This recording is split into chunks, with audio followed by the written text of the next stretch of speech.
WTF Nation Radio. WTF Nation Radio. Hi, Lieutenant. How are you doing?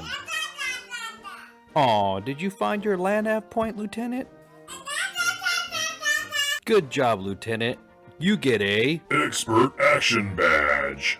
put on your uniform right, Expert Action Badge. show up to work on time, Expert Action Badge. qualify on your weapon, Expert Action Badge. Badge of Action. find your guide on. Expert Action Badge. That's right, just doing your normal warrior task and drills, you get a Expert Action Badge. Each item sold separately. Batteries not included. Objects in mirror are closer than they appear. If conditions persist, contact a physician. Individual results may vary. Keep out of the reach of children. Avoid prolonged exposure to direct sunlight. Keep in a cool, dark place. And Please enjoy the show. Shots. Shit in a bag, Pogue. Badge of Action. The voice of U.S. Army. WTF Moments. This is WTF Nation Radio. Action Badge.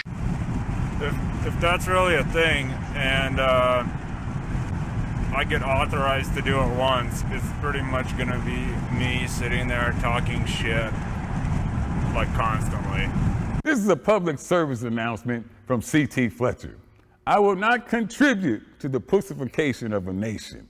Get your punk ass out there and work for it, motherfucker. Let's roll.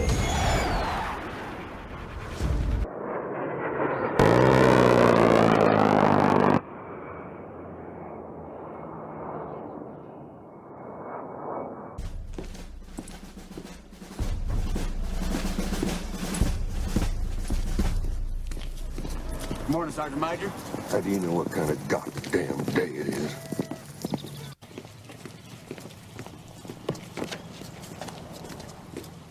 Beautiful morning, Sergeant Major. Are you a fucking weatherman now?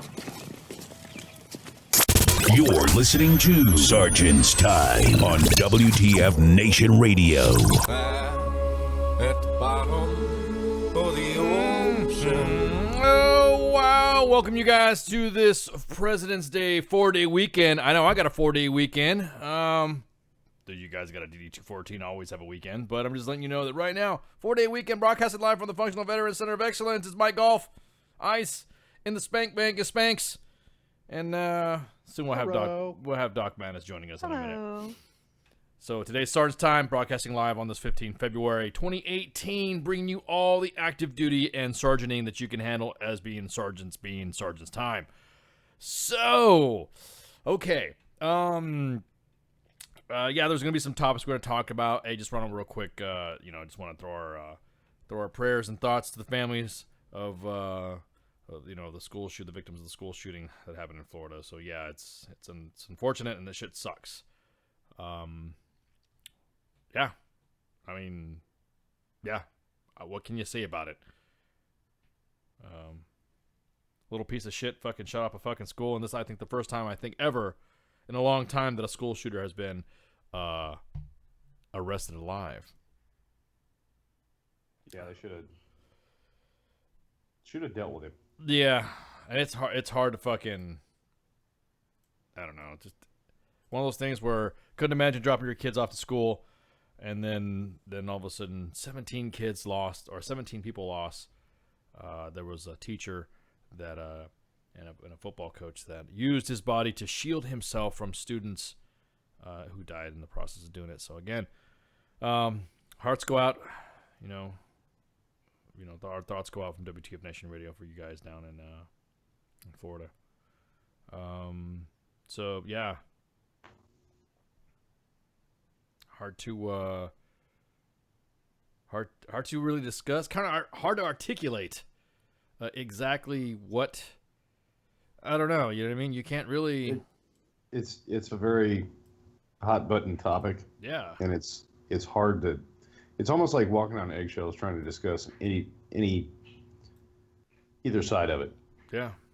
Almost. The only thing that I'm gonna have to talk to my kid about what she's gonna have to do in that situation. Yeah. It's just becoming, you never know what could happen at her school. Yeah, exactly. And I can't send her to school armed. So No, of course. You know, I mean, so I gotta, you gotta, talk to her what I want her to do if that ever happens to happen. Yeah, exactly. I think it's the first show we've had discussing this subject, anyways, because we had taco truck down for maintenance, and so really this is the first time because it happened yesterday, right? Yeah. Yeah. Yep. So it is one of those things. We had so much news going on, everything going on in the Army, everything going on in the world, and of also the events in Florida. It was really, I was just shocked. 17 into fucking school. To me, just kind of like, you're right. It's a hot button topic. Immediately, you can immediately see in the workplace. I know it was at work today for me. There was literal, like, almost shouting matches going on about the issue of what to do, whose fault it was, why did it happen, if parents didn't do that. You know what I mean? You could really see it was touching different subjects and different walks of life due to the fact that, you know what I mean? It's just, that sucks. And I think the reason it's becoming more of a hot button topic is as we progress through history, because it continues to happen, and we continue to talk about it, and we continue to choose sides, and there's nothing that really gets done.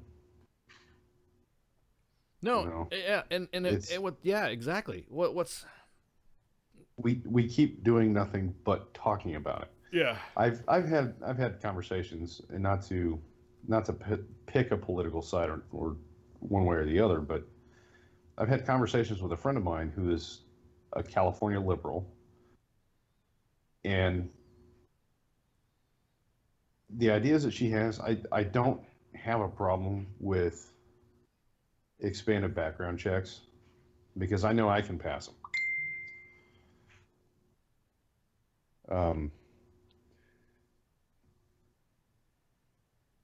Yeah, go ahead. No, I know what you're saying.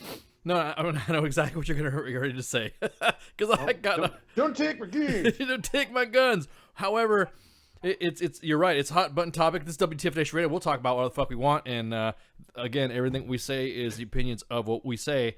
And the best part about it is that this dialogue that we're going to discuss, and we're going to go to some other stuff too. We are going to talk Army shit a little bit later, but I just wanted to hit the first half hour about this. And man, I've been in California where you've got a 10-day waiting period once you purchase a firearm before you can pick it up. And I've also purchased firearms in Texas and Alabama, where I was legal residents, and it takes like 15 minutes. Well, here's the thing. I'm like you. I'm exactly like you, bro. I don't have anything to fucking hide. I have no issue with going and filling out a fucking form that says I gotta wait a little bit to pick a gun up. Then, okay. If you have to dig a little deeper into my background to figure out what's going on, fine. Yeah. It's not an issue for me. Again, I am one of the most ardent supporters of the Second Amendment. Fucking First Amendment. I'm all of them. I believe in it, all of it. But you wouldn't give a 2-year-old a gun. So I brought this up. That's what I said at work today. I said you wouldn't bring up a fucking 2-year-old, give a 2-year-old a gun, right? Or give it some booze. Well, no, that's just fucking ridiculous. But I don't see how it's one or the other. Yeah, it's kind of what you're saying. It's everyone has a right and everyone has a right. But then as soon as you start thinking about what those rights are, I mean, it's like that fucking dude that shot up the church, that Air Force veteran. He wasn't put in the system according to the Lautenberg Act, to where he was committed a felony and not authorized to have a weapon. Period. That's it. He's not authorized to get it. The military failed, at least the Air Force failed, and now currently in the Department of Defense, 4,000 individuals have been uploaded to the FBI's database to not own a weapon. Somebody's going to get some knocks at the door. Yeah, and that's exactly it. So, before anybody starts saying, oh, that's violating my Second Amendment rights, and, you're fucking taking my guns off my cold dead hands, NRA, SHOT Show, blah, blah, blah, blah, blah. That's not what I'm saying. If you were not meant to own the gun to begin with, just like somebody... Then guess what, redneck? You ain't getting one. And you shouldn't have the one you got. Exactly. It's not an excuse for you to not have a gun. I'm sorry. You're right. There's a lot of things in the Second Amendment that were, there was, I was going back and forth to work, and motherfuckers are just going nuts. I mean, they were like going back and forth about blah. It was just going back and forth, and everyone was talking, and I mean, there's people at work, professionals. We're talking, in the ranks of colonel and lieutenant colonels and above, losing their shit back and forth from both sides. Which, of course, me, I like to start fires. And were they flying their no step on snake flag? Well, some of them were. Some of them weren't. Some of them were having an honest discussion about it, and they were just discussing about it. Obviously, they know that you're not going to make this fucking change most immediately. There's a meme out there that's got, anytime there's a tragedy when it comes to a mass shooting, there's, what is it? Change your profile page on your profile pic on Facebook. Congress says something needs to be done. Hearts and prayers. Hearts and prayers, and then the cycle continues. It's an infinity cycle. And we've discussed this on the show. Fuck, man. As a matter of fact, we had Sergeant's Time when that kid shot up the church. And we talked about this. Yeah, we did, didn't we? Yeah, we talked about that shit. And we talked about how mass shootings have been connected to mental health and the prescription of mind-altering drugs, psychotropic type of shit. So, no one's saying that you're not authorized to have a weapon. It's just just like when you get a DUI, you get your license suspended. You no longer keep the right to drive. And then when you do get it back, you have to have insurance on your license. Yes. SR22. Yes. There should be a similar thing for gun ownership. There's nothing wrong with that. Yeah. I mean, it's not, again, I'm not gun grabbing. There was no one knocking on my door saying, I need to see your shit. No one's saying we're going to take your shit. No one's gonna say, "Hey, let me look at your weapons to do it." There's no black van at the end of my neighborhood, walking up and down with the ATF asking how many weapons is in each household. Doesn't happen. It's not happening at all.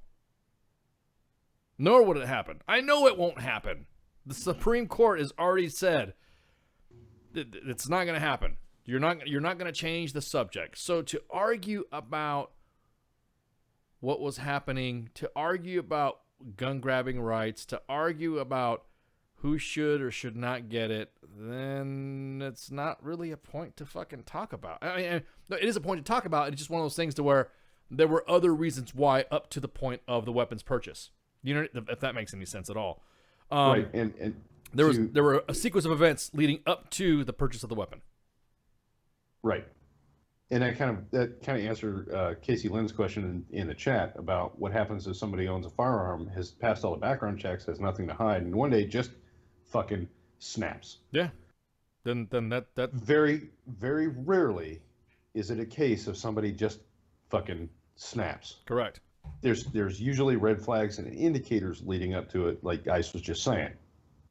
It's, torturing animals. It's being an abusive boyfriend in high school. It's getting DUIs. It's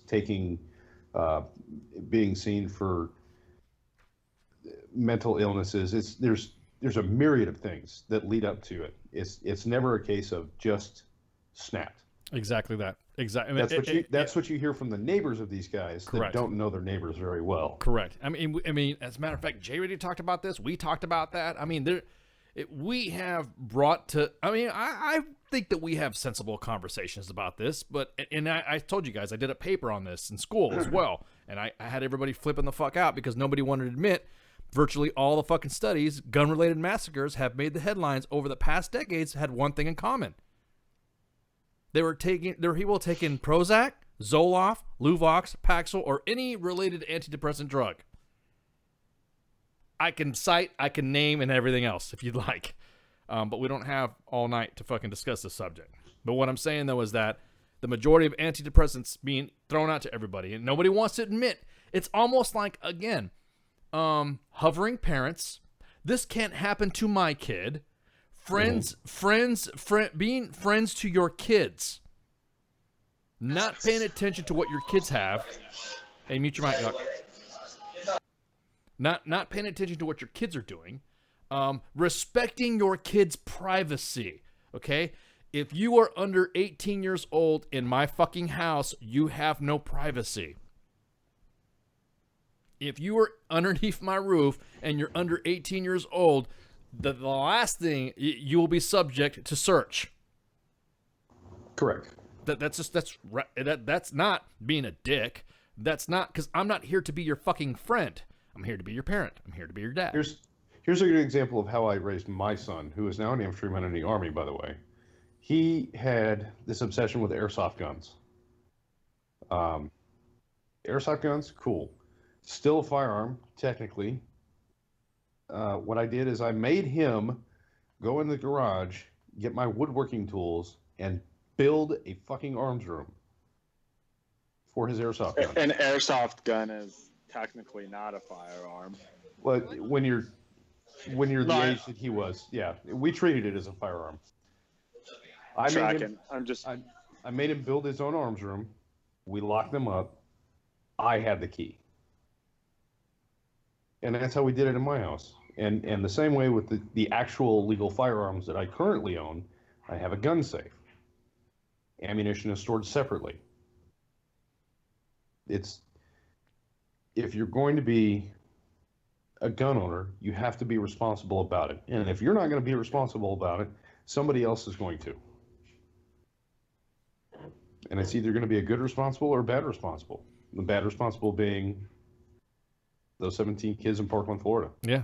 What they didn't fucking realize is what they didn't, and here's what the statistics piss me off. Don't throw statistics at me to say or to discuss what your agenda is pushing to, if that makes any sense. You know what I mean? If you want to go back at mass shootings, go back to the ICE study, going all the way back to 1986. You know, going all the way back to the guy. That's why the guy fucking went postal. A term going postal was because of the first considered mass, workplace violence. We can go all the way back. I can go all the way back to 1986. Every time there's a shooting, I pull the documents out and look it up and say, look, yep, same thing. People miss everything else about what happened with these kids that have been that are under this shit. Now let's take a look at this fucking shit stick. The media will tell you right now that he's a white supremacist. The media will also tell you that he is a... That's because he's white. Well, of course. Even with the last name of Cruz, of course. Yeah. Right. Even though he is a registered Democratic voter. Even though he is a fucking Antifa lover. Even though he is a support to communism, does the race fist bullshit. Which is basically like white chocolate. Yeah. But the point being is that dating as far back as 1985, when Stephen Brownlee, a fucking Atlanta postal worker, was on psychotropic drugs, killed 2 workers, that's what started the fucking catalyst of people get... Think about this, man. And this is what the Green Room, and this is what Jay really talks about, Big Farm. It all feeds into the great circle of, and someone else mentioned it too, of the money circle, the legislation, the laws, and all that. Also known as basic economic theory. Well, of course, cause and effect. But yeah, exactly that. A little scratched up the chaos theory as well.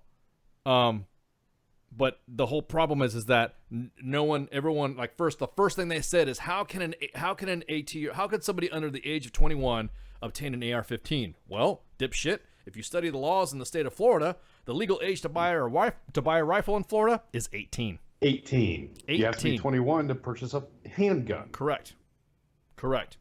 A rifle is cash and all weapons are not cash and carry in the state of Florida. Contrary to popular belief, everyone's like, "Oh, Florida's all so you crazy with that?" Nope. 72 hours. But an airsoft gun, that's like beating your fucking high school class to death with a bag of dildos, Well, yeah, that too. I mean, that's another thing. But the problem is that at least dildos do something. They're either way you're fucked. Yeah, exactly. Either way you're fucked. So wow, those are very what's it called? Synergy. That was synergetic. Exactly I like that. Synergy. Exactly. This is when sergeanting is happening at its best. So the whole thing again is the fact that what no one has taken in consideration is that everyone's talked about this. They did harp on a little bit. See, everyone else was jumping on the fucking gun kick and how many magazines and also the shit security at the school. But nobody really harped on the fact that this kid spent a short time in a mental institution or a hospital or sought mental treatment or whatever, and was released, and there's not your red flag prior to snapping. not monitored, and was telling everybody that his favorite hobby is being a professional school shooter. The FBI had every single red flag handed to them on a platter. And still failed. And still, they're too busy writing political narratives for the fucking media right now. Yeah, for the fucking election that already happened. Yeah, that we're still, I'm still waiting for this jaw-dropping fucking memo. I'm still waiting for this FISA court bullshit. I want proof, son. Show me some statistics and show me some numbers of exactly what happened during that, what you think happened. Then we'll believe you that, Show me the smoking gun, no pun intended. But yeah, please show me some shit, and then we'll talk about this. But at the local level, FBI field offices, those guys are, they're busting their ass, handling crimes and all this other shit. But it was at the bureaucratic level. So, who was sleeping at the wheel on this shit? Obviously, there was many remarks made. There was obviously a lot of tips made. As a matter of fact, the guy who reported the kid's fucking post on social media sent it to tips@fbi.gov. But it should, okay, first of all, Florida is like the, if the FBI hears that, it's Florida, they're like, we're going to be a little bit hesitant to go there because it's got fucking, alligators and billy bobs. And then there's, local police, right? Local community resources. I understand, yeah, it's, everyone's responsibility, but if we're discussing whether it could have been prevented, yeah, it could have been, but it's such a big deal just because it is the social media aspect of it, our connectivity. Everybody, you can't take a shit without the whole world knowing about it. Yeah, it's true. It's maybe it would have been preventable, but is it such a great tragedy that we need to write another book into the Old Testament about it? I don't think so. No, it is one of those things to where when people start going, I'll be honest with you, I don't even see it as a Second Amendment thing anymore, because there's no. What makes you mad is that it is immediately bodies weren't even fucking cold yet before everybody started politicizing it. You remember there used to be a cold spell when something like this would be fucked up? Used to be. Yeah, or just So it's. Go ahead. And you're absolutely right. It is not a Second Amendment issue. It is a mental health and discipline in our kids issue. There's a story that came out of my hometown this week as well. There was a woman. There was a guy that was dating two women at the same time. Both women knew about each other. The three of them go out on a stark, desolate road that runs between two major towns in my hometown area. The guy says he stabbed this woman 19 fucking times and left her for dead. She crawled 100 yards on her belly, bleeding out, when I believe it was a FedEx driver happened to come across her on his way to work. Yeah. She survived long enough to tell the detectives who stabbed her, and then she died. Yeah. It's not a Second Amendment issue. And the dude didn't just snap. Yeah, it was all premeditated. This kid was all premeditated, man. It's all premeditated. There's always red flags ahead of time. And instead of sitting here fussing and fighting and arguing and politicizing this shit and choosing a side of the aisle to stand on in this argument, do something about it. Yeah, but this is more of a conspiracy theory topic that belongs on Jay Reddy's fucking UFO segment. I feel like. Yeah, of course. It's not really Sergeant's time.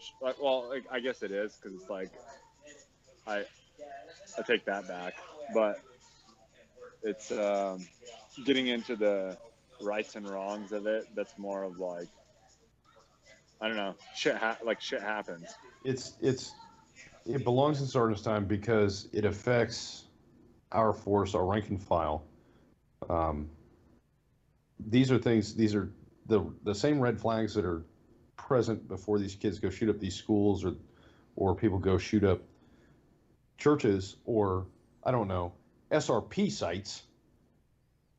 We need to know what those red what those red flags are. Yeah, but dude, man, come on. You what are you talking about? You're infringing on rights. You're infringing on personal privacy, and you're talking about wiretaps and warrantless fucking wiretaps. You're talking about. That's not what I'm talking about. But no, I mean, people get wrapped around like that. People get the ass and will say that's what it's going to lead to.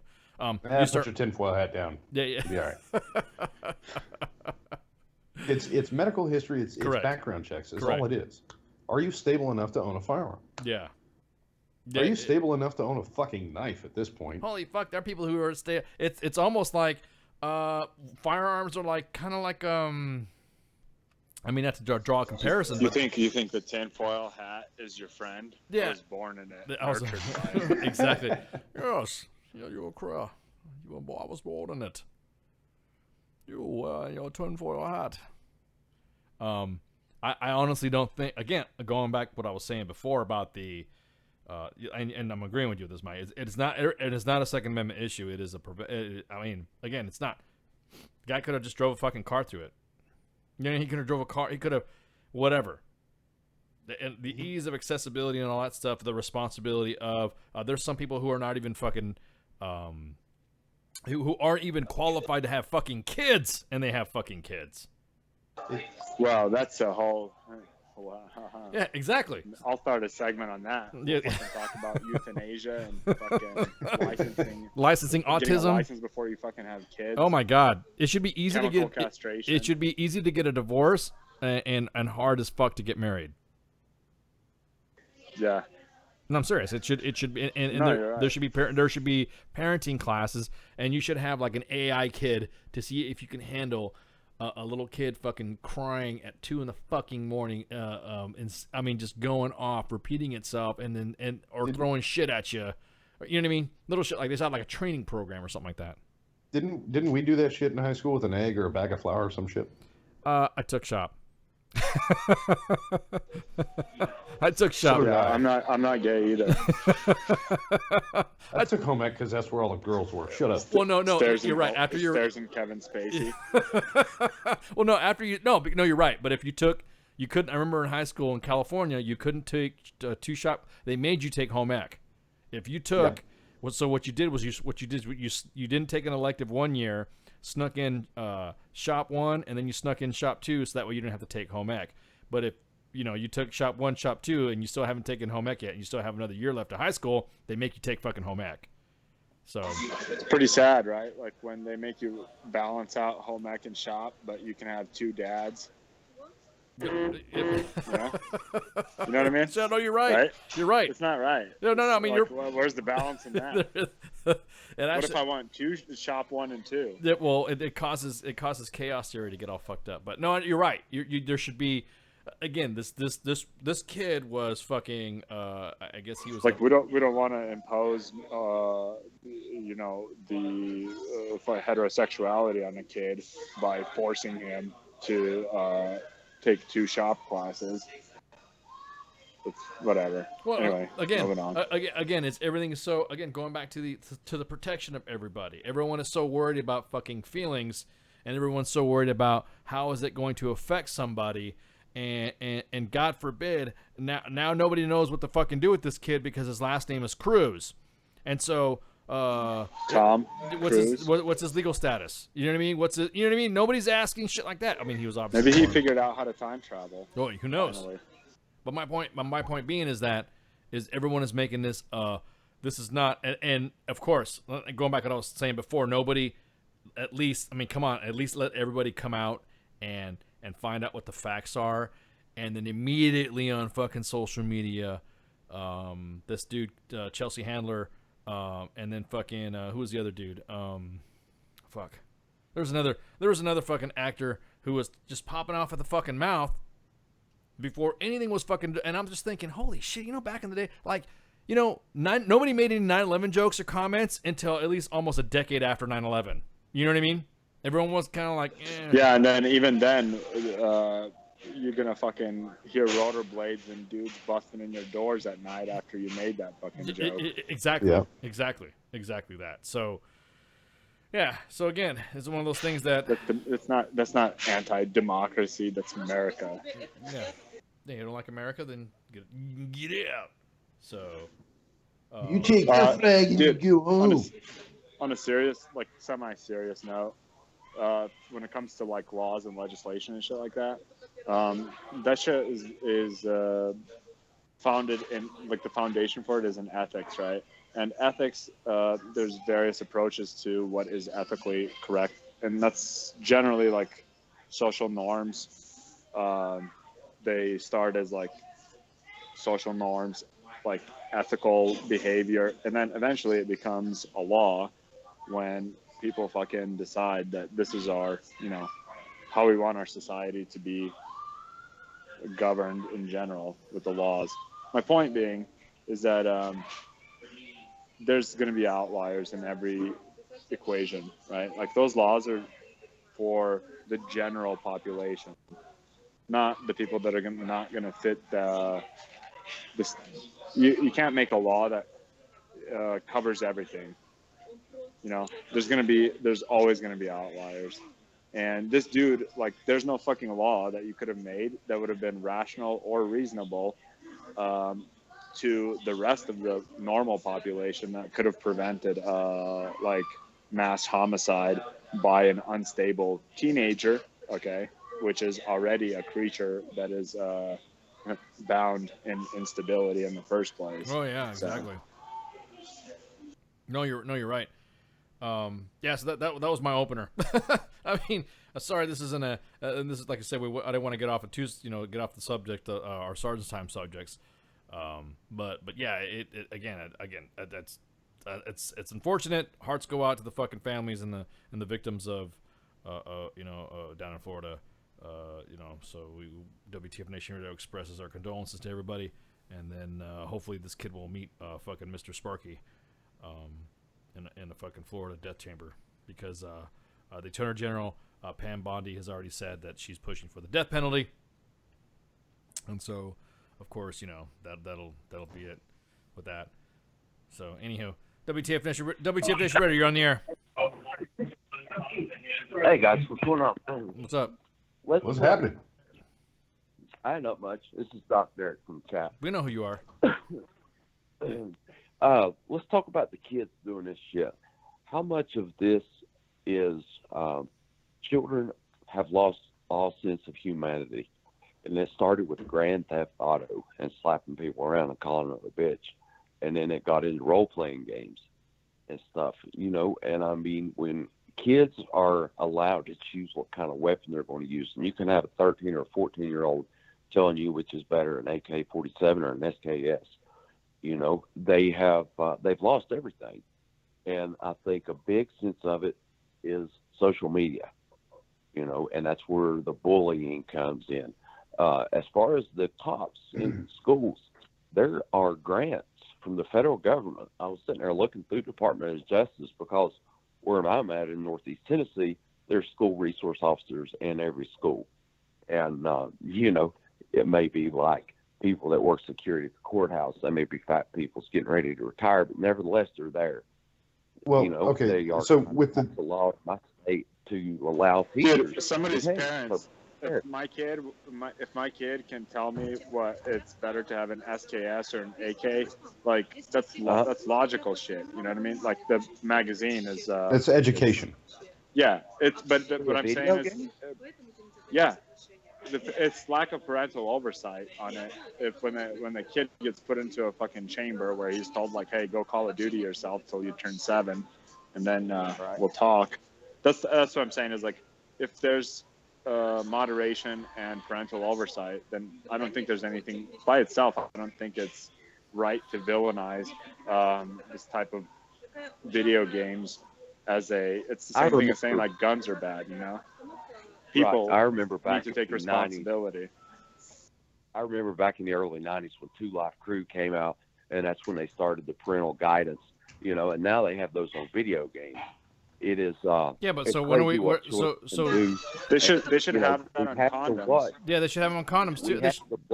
Now parents, I'm telling you, it's all parents. Very careful. We have to be very careful when it comes to mental health. Why? There was a piece of legislation making its way through the U.S. House called Protecting Veterans' Second Amendment Rights.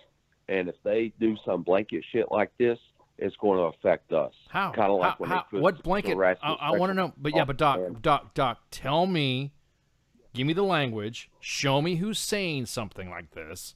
You can't just just can't just come out and say there's going to be a blanket that wasn't Doc comment. saying that shit. No. His name is Doc too. Doc. Oh, okay. Are we talking legislation? No, I'm talking to you. I'm talking to you. I'm a doctor. Yeah, we got two docs. Yeah. So what I'm saying is, Doc Derek, do you have any proof? Do you have anything that is substantiated that this bill is passing through that's going to remove the veterans' rights? Who? Because I'll be honest with you, like I've said this before in Sergeant's Time, and I've said this on the Monday edition. If you commit a fucking crime or you do something that is like fucked up, your vet card is pulled. Like when you pull a weapon out on a fucking cop because you had a bad fucking day and you want to throw the you want to throw the fucking vet card out, you're done. I don't say, oh well, you had a bad fucking day. You can't take it away. They're still a veteran, but it doesn't take away from them being a fucking criminal too. Exactly. It's like Monopoly. Exactly. You get a fucking criminal card as well as your veteran card. Okay, it's not always that. I'll tell you, I suffered a penetrating TBI. Okay, and so that's you. Because I have epilepsy, I'm not supposed to drive. Okay. But where I go to a federal VA, they don't contact the state. And this piece of legislation was March the 10th of last year. My congressman happens to be the chairman of the House VA committee, and they try to say that, if we suffer from PTSD, depression, or whatever, they're trying to put a big blanket across the entire vet community. And this piece of legislation was introduced by my congressman, and it's supposed to help that. Like I said, right now with my seizures, I'm not supposed to drive, but the VA doesn't pick up the phone and call the state. They're trying to do this with mental health disorders. Pick up the telephone and call the state, call the NICS system, whoever, and get that veteran's Second Amendment rights taken away. But this piece of legislation was protecting that. It's kind of like when you put sexual harassment, sexual assault, and unwanted sexual advance in the same category. You have all this shit now with mental health, and they're going to use everything that they can. This kid could have been, not diagnosed with ADHD. We are pumping children full of medicine off of some science that isn't real because they have serotonin, dopamine, or norepinephrine. Yeah, I'm not going to get in the physiochemistry of someone's brain matter when it comes to them shooting up. I could, but we can do that offline. Yeah. Like, I'm the doctor that does that. Yeah, you were a scientist, Doc Madness. But what I'm saying though is that you're talking about. They're placing a restriction on veterans, and everyone's saying it's without due process, when it's an actual process that was implemented by fucking President Reagan during the fucking Brady Bill Handgun Violence Prevention Act to prevent mentally ill people from committing acts of gun violence. That's what people like to talk shit. These laws have already been in fucking place. That's what pisses me off. You don't need to add more fucking laws when they're already been in place. Period. I agree. And sources make the man. Well, manners do, but sources are fucking important to not be. Define mental illness. That's the what law. The DSM does. There's a whole book called the Diagnostics and Statistics Manual that defines mental illness. Yeah, just like the same. Yeah, this is the same. No, it's not possible to define it in like a simple definition. It's multi. It's basically an encyclopedia. Yeah, exactly that. They try to do this. By definition, it's a pathology that it originates from the field of. I lost my battle buddy 2 years ago. You're not going to be in active duty military and do PT and shit like that. Get out of the military and within a year be diagnosed with cancer and die at the age of 34. You're not going to be in the military, get out, and all of a sudden a psychiatrist diagnose you with some mental health disorder. Something that's a chemical imbalance, like ADHD, and they try to pump you full of VA Skittles. They try everything to do depression or PTSD, anxiety, whatever. No, dude, I don't. Hey, man, we do the same with children. They don't do that. We do the same. Do they do it to children. you, or are you speaking in general that they do this? Because I'm in general. And they don't. That's, I don't want to hear it. I don't want to hear it. Like on our show, I don't want you to sit there and badmouth the VA because a lot of people do. And I've had issues with the VA as well. And despite the issues that I've had with the VA, for the most part, the people there, they actually fucking give a shit. Yeah, you're going to run into people that don't. Okay, and there's going to be incidents that happen, but they get blown out of proportion. For the most part, the VA does help a lot of people. Yes, they personally, do. Personally, they've helped me with the specific issues that you're talking about as well. So I'm not like, I don't want to spend a lot of time sitting here regurgitating these, in general, the VA doesn't do this or whatever. They do. Like, I don't want to fucking hear it. Yeah, my hospital's in the top 40, and they do have great programs if you access them. But let's talk about children. Do you think too many kids are diagnosed with ADHD just because their parents don't bust their ass? I mean, it's mostly prevalent in boys. How many people, I know in my part of the country, Ritalin and Adderall is just as popular as marijuana. I don't know either. Yeah, I don't know. I don't know how much it is. Yeah, I don't. I mean, when I was growing, we don't have the accurate statistics for that. Thank All you. we have is memes and hearsay on fucking social media, and without an accurate, I make the memes for a lot of these things, so I know, kind of an expert. What else is the medication prescribed for other than narcolepsy? No, my point, but I didn't hear. You know what? I didn't know about. Yeah, but I didn't know. No, Doc, I didn't know. Doc, I did not know anything about fucking Ritalin and shit when I was growing up.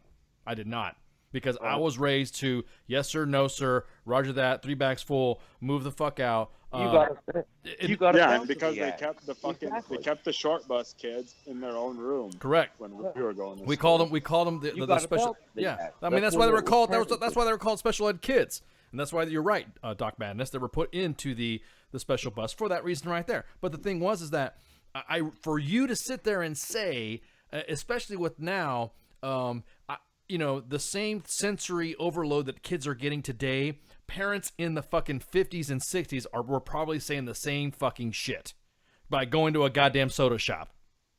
They're like, too many colors on this television. There's too my kid not sit still during church. Look at Bobby hanging out with Norma fucking Jean, and all she's this and this.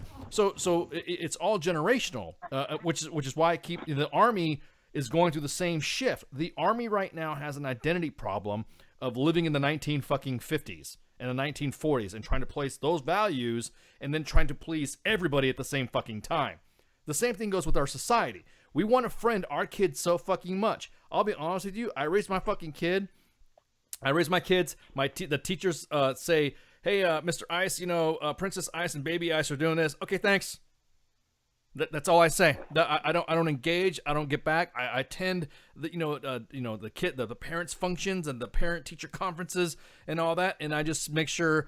Is the kid getting good grades? The kid's not being disruptive? Blah, blah, blah, blah, blah, blah. That's it. I do not take any fucking phase of what the teachers tell me, because then you'll have fucks like Gregory Salcido who are involved in that fucking shit. Because you're not a lazy parent. It is not a teacher's job to raise your kids. It is not a psychologist. Correct. It is not a psychologist's job to prescribe medications to help you raise your kid. Yeah, it's a psychiatrist's job. Or a psychiatrist. To prescribe the medications. I'm not a doctor, right. so I don't know. No, you are right. Yeah, but the paradigm shift that we've gone through is parenting has become lazy for the most part. Do you think it's because parents are afraid? No. Because no. Fucking lazy. Fucking lazy. That has nothing to do with being afraid of what? They're fucking hood rats. Yeah. Fucking pumping out kids, trying to get They're lazy, and it goes back, and it brings it all the way back to these school shootings. Lazy parents fail to identify these red flags. Lazy parents allow their kids access to these firearms that they're using to shoot up these schools. Lazy parents put the blame on somebody else. Let me tell you this. I agree 100%. Somebody's going to, it's not whose fault it is or who did it, it's who gets the blame. The kids are fucked up. Parenting is way different. When I was a kid, we got our ass busted. Now I think some parents are afraid to. Fuck no! I bust baby ass. I bust my kid's ass, and I bust my kid's ass. I bust my kid's ass in front of the fucking teachers, and they don't say a fucking thing. And they've been dude.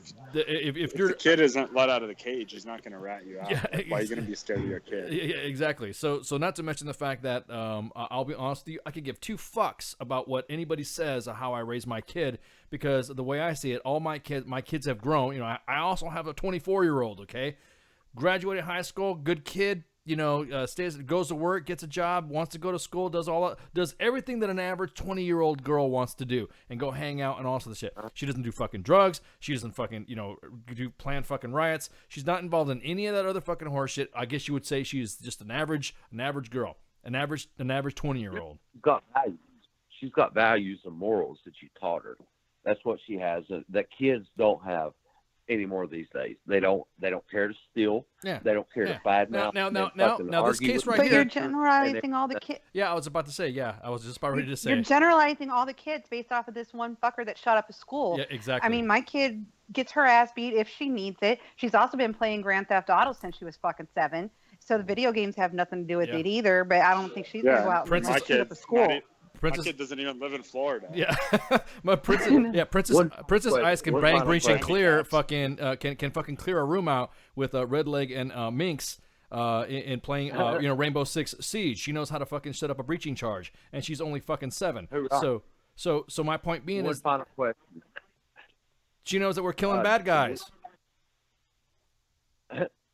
One final question: how much of this, especially in the military, right now in America, 2 out of 3 marriages end in divorce. Oh, come on, dude! How much of this could be the fact that one of the parents is employed, dude, that's what I'm telling you. This shit belongs on the fucking conspiracy theory segment. Yeah, this is not even. Who cares? Yeah, this has that's what I'm saying. Dr. Eric, this has nothing to do with it, man. The conspiracy theory segment does care. Yeah.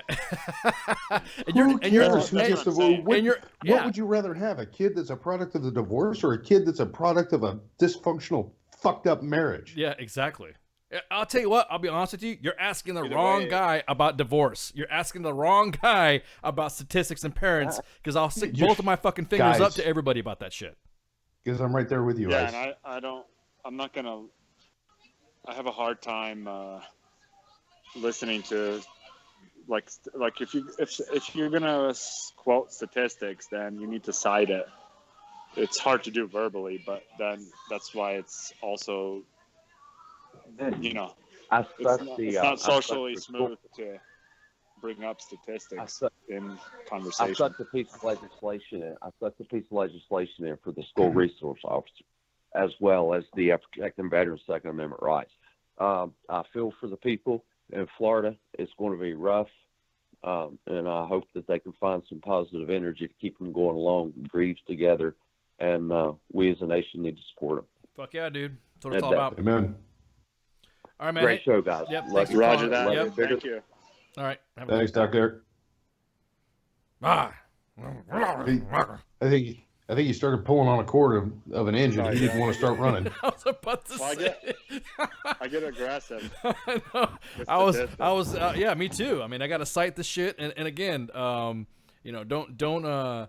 don't roll your ship on me on fucking, like you said, perfect. I mean, that was a great comment that you said, Mike, off about would you rather have a child a product of a fucking fucked up marriage, or somebody who is at least, I'll be honest with you, I know single moms out there and single dads that are rocking it by themselves, and speaking from experience of multiple marriages, like I told Dr. Eric, I'll stick both fucking middle fingers up and tell everybody to suck a dick and fuck off.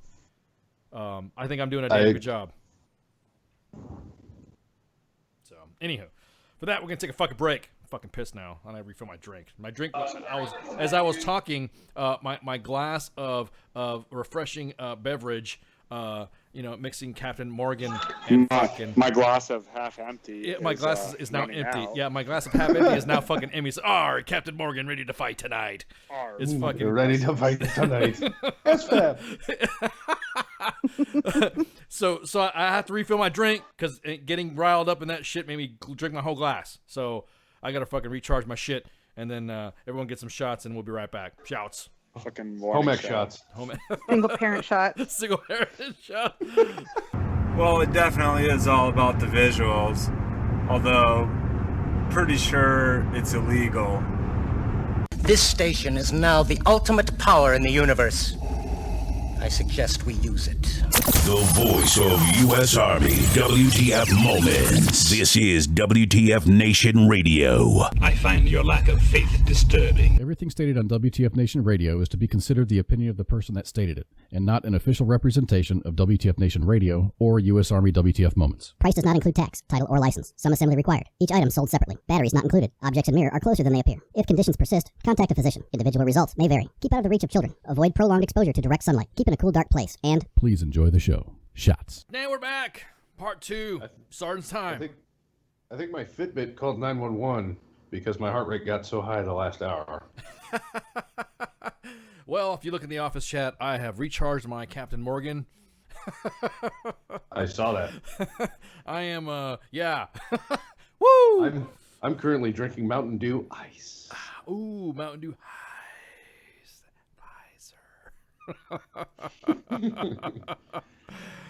Oh, lordy, lordy, lordy. Holy sheep shit.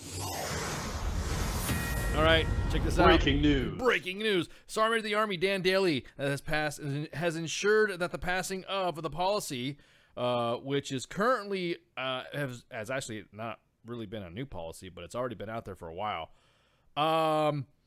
Which is what we talked about. Me and you, Mike Golf, talked about this a lot.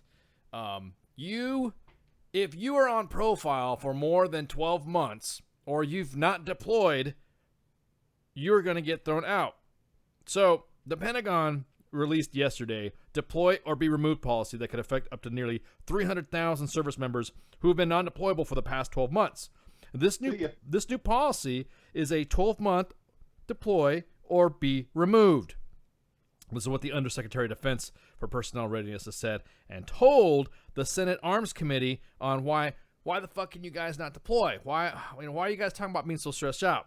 The move comes after SecDef Mad Dog memo last year stressing the need that everyone who comes into the service and everyone who stays in the service is worldwide deployable. Now, the plan was first revealed by the Military Times. Bullshit. We revealed it. We were discussing about it, and we had broke that on Sergeant's Time about a year ago. Yeah. So we had gave the new policy and provided the details. Maybe the Military Times had more details of it or whatever because whatever. But we had released pretty much the inception of that policy or whatever. So we'll take credit. Fuck yeah. So according to various estimates, and people are saying between 11 and 14%, which is at least well over 200,000 service members of the 2.1 million personnel serving on active duty in the reserves or the National Guard are currently non-deployable on any given day, hindering military readiness. The policy has also exclusions such as pregnancy and medical boards be able to grant exceptions for wounded warriors. I'm going to get back to that in a second. The situation that we face today, quote, is really unlike anything we faced, certainly in the post-World War II era, Undersecretary of Defense said. On any of the given day, 13 to 14% of the force is medically unable to deploy. So that comes out to roughly 286,000 service members. So then the official asked the panel to imagine if John Bezos, the founder of Amazon, walked into his company on Christmas week and finding out that 14% of his workforce is unable to work. He would no longer be the largest company in the world. Command Sergeant Major John Troxel, E-Tool Sergeant Major, the guy who said we're going to fucking chop your head off with our E-Tool Sergeant Major, told the Times earlier this month that nearly 100,000 are non-deployable because of administrative reasons like not having all their immunizations and their medical exams. Their profiles, basically their med pros are all fucked up. That's why 100,000 of them. So, to what medical... Yeah, this is going to get better. So another 20,000 are not deployable due to pregnancy, while remaining service members are not deployable because of long-term or short-term injuries. But Troxel said that very few of those injuries are related to combat injuries or battle injuries. It's related to every day doing their job or during physical training while they were injured. Quote, if you're going to serve and continue to want to serve, then you got to make this a career. You better have to learn the path of recovery and get healthy because we need healthy, fit warriors to defend this nation.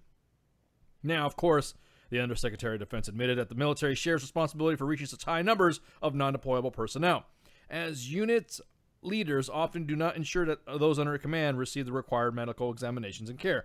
The other thing that we have seen is that in the down years of recruiting in the military, we have offered too many medical waivers. The medical conditions have progressed into their service as they progress through their careers, and we have to address that. So, no shit, Sherlock. Injuries are going to continue to exacerbate themselves as you continue to put correct. physical strain correct. on those injuries. So now, do you see what's happening now? Now they're going to start separating it. They're now looking. They're starting to put people in different categories of being injured while performing. Because think about it, you bust your ankle while you're fucking. Think about this. You're on the OBJ, and you are in a fucking combat zone, and you bust your ankle. What's the difference between you busting your ankle jumping off a tank or busting your ankle jumping off a tank in a garrison environment? It doesn't matter. You still broke your ankle, right? Off the tank. Off the tank. Doesn't matter what you did. You jumped off. Part of your duties as a 19 kilo is to egress from a armored vehicle, from an M1 Abrams is what your duty description is to climb out of that shit, right? And sometimes in conditions, you kind of jump off. Those things don't come with ladders and shit. No, I fell off a tank once in a motor pool. Yeah, it was embarrassing. Yeah, exactly. So again, let me just continue with this stuff. The new policy again is a 12-month deploy or be removed policy. So what do we do with the dwell whores? Get fucking rid of them. What do we do with So here's if you're non-deployable because of some dumbass shit like you failed to get your fucking immunizations up to date, or you're a Cat 4 dental, or some other bullshit, mundane MedPros bullshit. 1, you don't need to be in my fucking army. 2, you're just justifying having those MedPros first orders that we were ripping on not too long ago. Yeah, exactly. 3, if you can't deploy within 12 months, you need to take a good hard look at yourself. Correct. And 1, either get a med board. Correct. Or 2, Correct. figure out what the fuck you're doing. Correct. Now the Army, and this is why, man, the Army really needs to work on their messaging. Whoever their PR people is, suck. Like they're different groups of people that go out and speak for the Army that should not be fucking speaking. There are individuals in the Army that speak for how soldiers should be treated and how soldiers should be rehabilitated. But then again, you better watch out. You better be fucking on profile for 12 fucking months or you're going to get thrown the fuck out. There was a comment that was made on the official Army Twitter, official Army Facebook, official Army page, whatever, that we consider the Army like we have world-class athletes. Do you know what happens to a world-class athlete on an NFL team that gets hurt? They spend they spend thousands of dollars and put them in the top of the line rehabilitative program. And once those programs come about and they say we're here to get you the athlete back. Think about this shit. Think about this right now. If you want to compare you're not going to do that to your third string quarterback for the Browns. No. No, but they get fixed. Just like you're not going to do that for your marksmanship qualifier in some S1 shop somewhere. No, Sorry, but, Spanky. No, but what you are going to do is that when you do see those third string quarterbacks, what do you see them doing?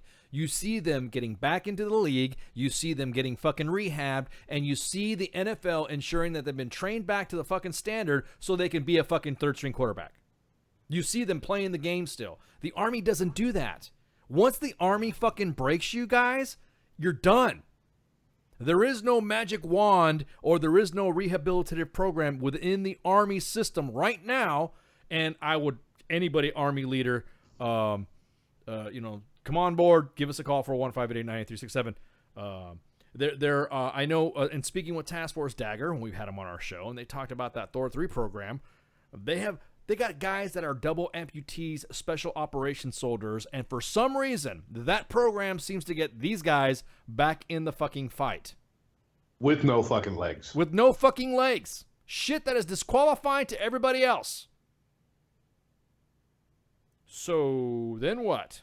So, if you're going to sit there and say we want to treat our soldiers and we consider them like world-class athletes, then you better fucking treat them that way. You better provide them. In my experience... Go ahead. I got blown up in Iraq, on around Pluto. Wasn't a penetrating wound, but it did cause nerve and soft tissue damage to my ankle. So I can't run anymore. I haven't been able to run since 2009.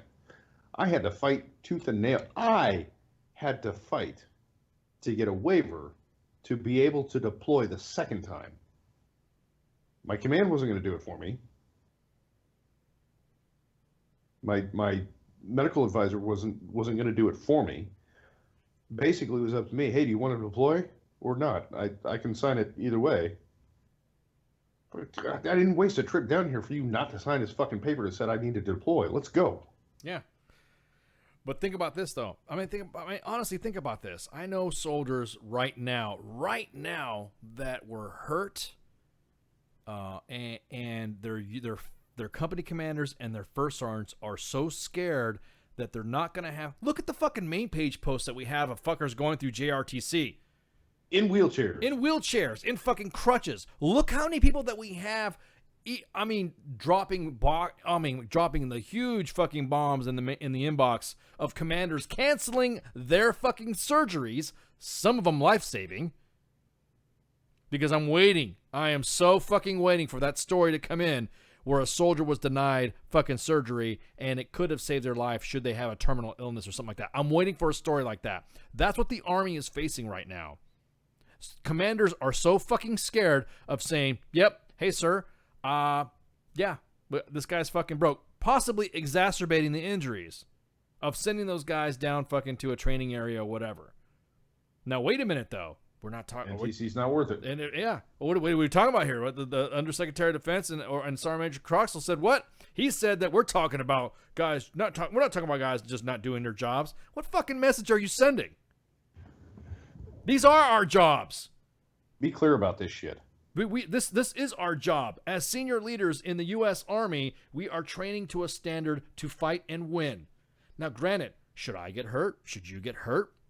What do we expect our leadership to do is to ensure that we are processed through the proper rehabilitative channels, which the Army fails at that shit, and get us back in the fight. Instead, now they're going to say, we broke you. We don't want to fucking deal with you. You're fucking done. We're going to med board you out, and here's the fucking, here's your free fucking chicken to the VA, and good luck. That's the awesome thing I love about the profile program. You got 90 days to get better. I don't care if you had your fucking arm ripped off or you twisted your ankle. You got 90 days. The point being is that after 12 months of being on profile, it doesn't matter. You're done. The policy's set. It's going to happen. So, well, that's great. I've been on profile for the last 9 years. But wait a minute. What did you do? You got blown up, right? So what's the difference? Yeah, what's the difference? What's the difference between somebody who got hurt, who got blown up? And that's why I use that analogy of you breaking your ankle jumping off a tank in Iraq, or breaking your ankle jumping off a tank in fucking JRTC. It doesn't fucking matter. You still injured, you still have a service-connected injury. Now, if you could get me back in the fight, and U.S. Army, if you can give me a good fucking program, aside from Task Force Dagger coming on this show and telling us about the Thor 3 program, which I have friends in that community that have told me specifically that the Army would have thrown me away had I not been in RSOF.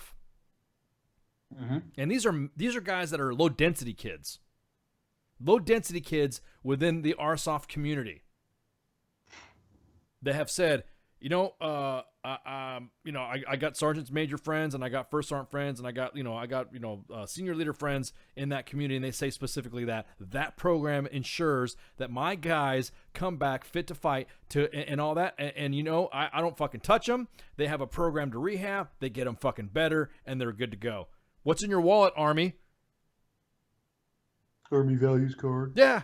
What are you gonna do for the kids that fucking, and then you're gonna have fucking overzealous commanders that are too fucking scared and chicken shit to tell their raiders and their senior raiders, hey sir, I can't give you these numbers because I have 15 on fucking profile because you won't let them go on a goddamn appointment to get surgery on their fucking knee or their rotator cuff and all this other shit. Even though it was my actions as a commander that put them in that situation to injure themselves. It almost gives a whole new definition to the slogan "Ready to fight tonight." Ready to fight tonight? No, get the fuck out. You're not good enough. Yeah. But what I mean? We're gonna hold on to you for 12 months. But that's all we're gonna do. We're gonna hold on to you for 12 months. We're gonna hold on for 12 months and get our now. Here's another situation. You know, because we talk about it in the office, and we were talking about this today at work, and again, those said same colonels and lieutenant colonels and senior ranking NCOs were after they were arguing about the goddamn gun shit, that policy thing just broke over, throughout the news, Army Times and all this other shit, and one of them had Army Times in their fucking on their desk, and they were talking about that shit too. There are several members in my multi-star command that have diseases, and they have things that will no longer let them deploy anyways, like HIV. 12 months, you got to go. What are you going to do with them? What are you going to do with them? You haven't recovered from HIV in 12 months? Yeah, you you're done. You got to go. You're a off. profile writer. You're a profile writer. I want to know. Okay. So of the guys, so instead of picking on the fuckers, I bet you, if you spent all this time and money to provide those statistics to the Senate Arms Committee to fixing those fucking soldiers, I'm willing to bet you that they'll be able to get back in the fight. I bet you, if you look throughout these archaic methods of protocols when it comes to our immunizations and realize that I don't need to have anthrax for fucking every fucking year after the directive has been gone. I think I've had like 15 fucking anthrax shots. Mm-hmm. Then I think you need to kind of fucking look at your MedPros program. You're starting to turn our soldiers into fucking numbers when you're preaching we're taking care of our soldiers because they're the best. They are the best. We have the best fucking army on the planet, in the galaxy, in the universe of this star system. How about you find an effective way of dealing or identifying and dealing with malingerers? Yeah. Instead of grouping everybody together. That was going to be my next comment. If the guys that have not been deployed in 12 months because they've been on profile, then let's look at the individuals who've not been deployed in 12 months and they're fucking healthy. Where have they been? Now, granted. Family care plan. Yeah. Sorry. Yeah. Well, yeah. Well, now, granted, I'll be honest with you. If there are positions in the Army that are non-deployable units, well, if I can get that, no problem. TRADOC.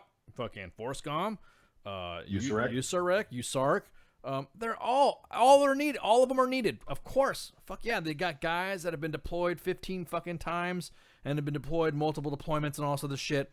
They need a fucking break to go in a garrison environment. But what about that individual who attained the rank of fucking, I don't know, Sergeant Major in less than fucking 12 years, who was able to garner a master's degree and only deployed once? Ooh. And that was during the end of the fucking, of the drawdown in Iraq, and has managed to stay in this assignment because the command thinks this individual is a good soldier. He is an asset. He is the soldier that needs to stay. The single point of failure? The single point of failure, yeah. You got those guys on the staff. He's the guy that knows how to do DTS, fucking FMS Web, and fucking, TAMIS and RIFMIS all in one fucking shot. He is the man. He knows how to do that. And he knows how to do PowerPoint slides, and the CG likes the way his fucking slides look. No shit, there are people on the staff like that. TAMIS, where the fuck is their master gunner? Oh, yeah, let's not even go there. So it's the same fucking thing. If you're going to go after our broke soldiers that you fucking broke, and I'm willing to bet we'll even do a fucking poll. I think we'll do that. We'll do a poll on the main page. Do you think you could get better if the Army would just give you, or your unit gave you the time to fucking heal? There's a lot of soldiers right now you're about ready to crush because of that fucking mentality. See what fucking happens when you got a troop that I'm pretty sure you keep sending to fucking GRTC. He kept saying, and he's telling you, I got this issue. I need to get surgery. How many fucking posts we get so many messages in the inbox right now? Literally.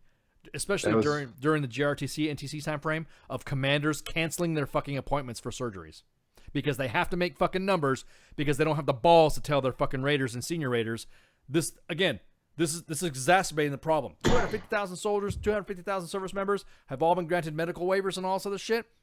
So basically, all these great soldiers now that have been wounded and all this other crap that commands have now been, it's basically a trickle-down effect. Like, you're broken, Mike Golf, and you have a issue that, I wouldn't say broken, but you've had an injury that prevents you from continued service. However, your command likes you, and so they're going to recommend that you stay in. And the same thing with me, and the same thing with Spanky, and then that's just us. And then there's going to be Mike, Golf, Spanky, and Ice in other units situations, and in other units, and other units, and it's going to keep compounding to where we have almost 14% of the military fucking on profile. I want to know where those other soldiers were at. I want to know where the fucking garrison riders are at. But here's the question: what profile? I had a temporary. So I went through this cycle, right? I do a 90-day profile, and this will give you an indication of how well the Army takes care of its soldiers, and how well they took care of me and gave me time to heal. A 90-day profile, right? No running, can't run. My ankle's fucked up. My profile expires. I got to take a PT test. I take it. I pass. I go from the PT track to the aid station to get another 90-day profile.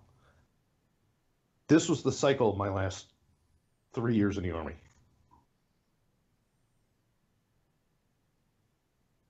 So at what point does I brought this up to my leadership. Look, this is what I'm doing. I'll go out there. I'll let my profile expire. I'll go take the PT test. So I'm not breaking my profile. I'll pass the PT test, prove that I can still do it. But my shit's fucked up. I can run once every 3 months. But then I'm going to be hurting for the next 3 months. But you come on, you need to take one for the team. Right. Suck it up and drive on. Even the PA was telling me, it's just a sprain. Well, I don't think it's just a sprain if it hurts 3 years later after I took a fucking EFP to the foot. Yeah, well, I mean, of course, because you're fucked up. You know, you're fucked. Yeah, so exactly. You're just being a wuss. Change your running shoes, drink some water. Yeah, drink some water. Take it easy, face out. Yeah, rub some dirt in it. You'll be all right. So, no, go ahead. Well, even when you say with your surgeries, I mean, like even my last one I got on active duty, you know, it got me kicked out of Kuwait. You know, I was there on a PCS, and you know, it got me medically disqualified, and you know, they were going to send me back to get surgery. I'm like, no, I had like a month left on my 1 year tour there, and I'm like, no, I got my tour curtailed because, you know, by the time, you know, I went back, got recovered and everything, it had been, you know, past my DROs. So, you know, I get to Fort Campbell, you know, they love it when you show up on a, 3 Bravo profile, you know, to Fort Campbell. So I was like, hi, yes, I'm here. I need surgery. And yes, I'm not doing any of this whole air assault stuff. So sorry.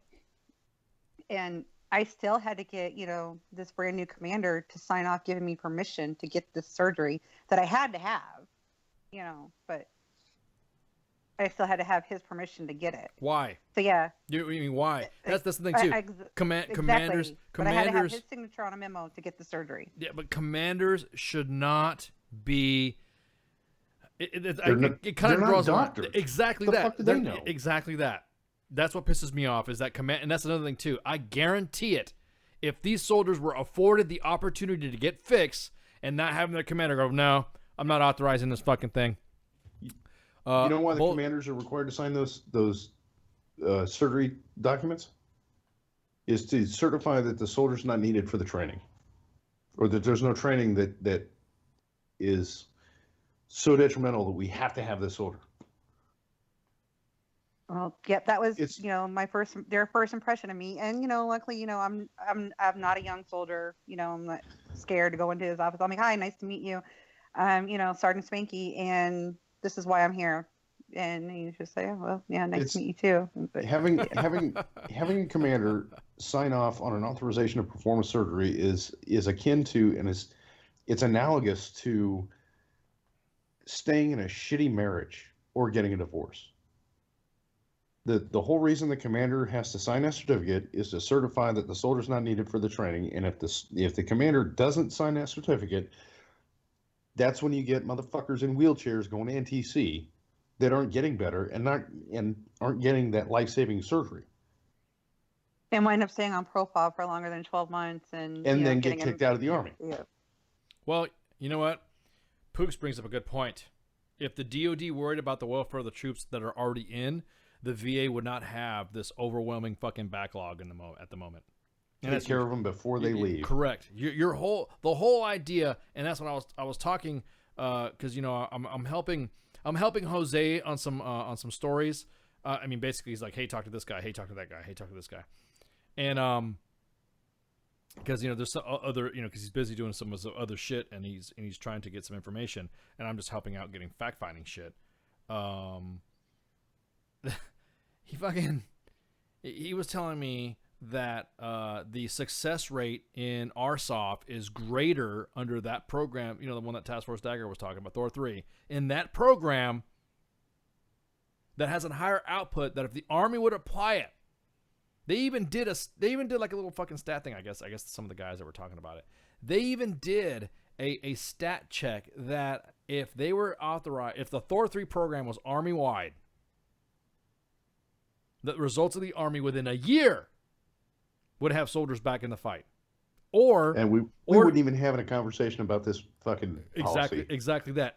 Or it would be identified soldiers who would not be able to continue service. Again, not even having a conversation about this policy because the policy wouldn't be necessary. Correct. Come on, Army. Come on.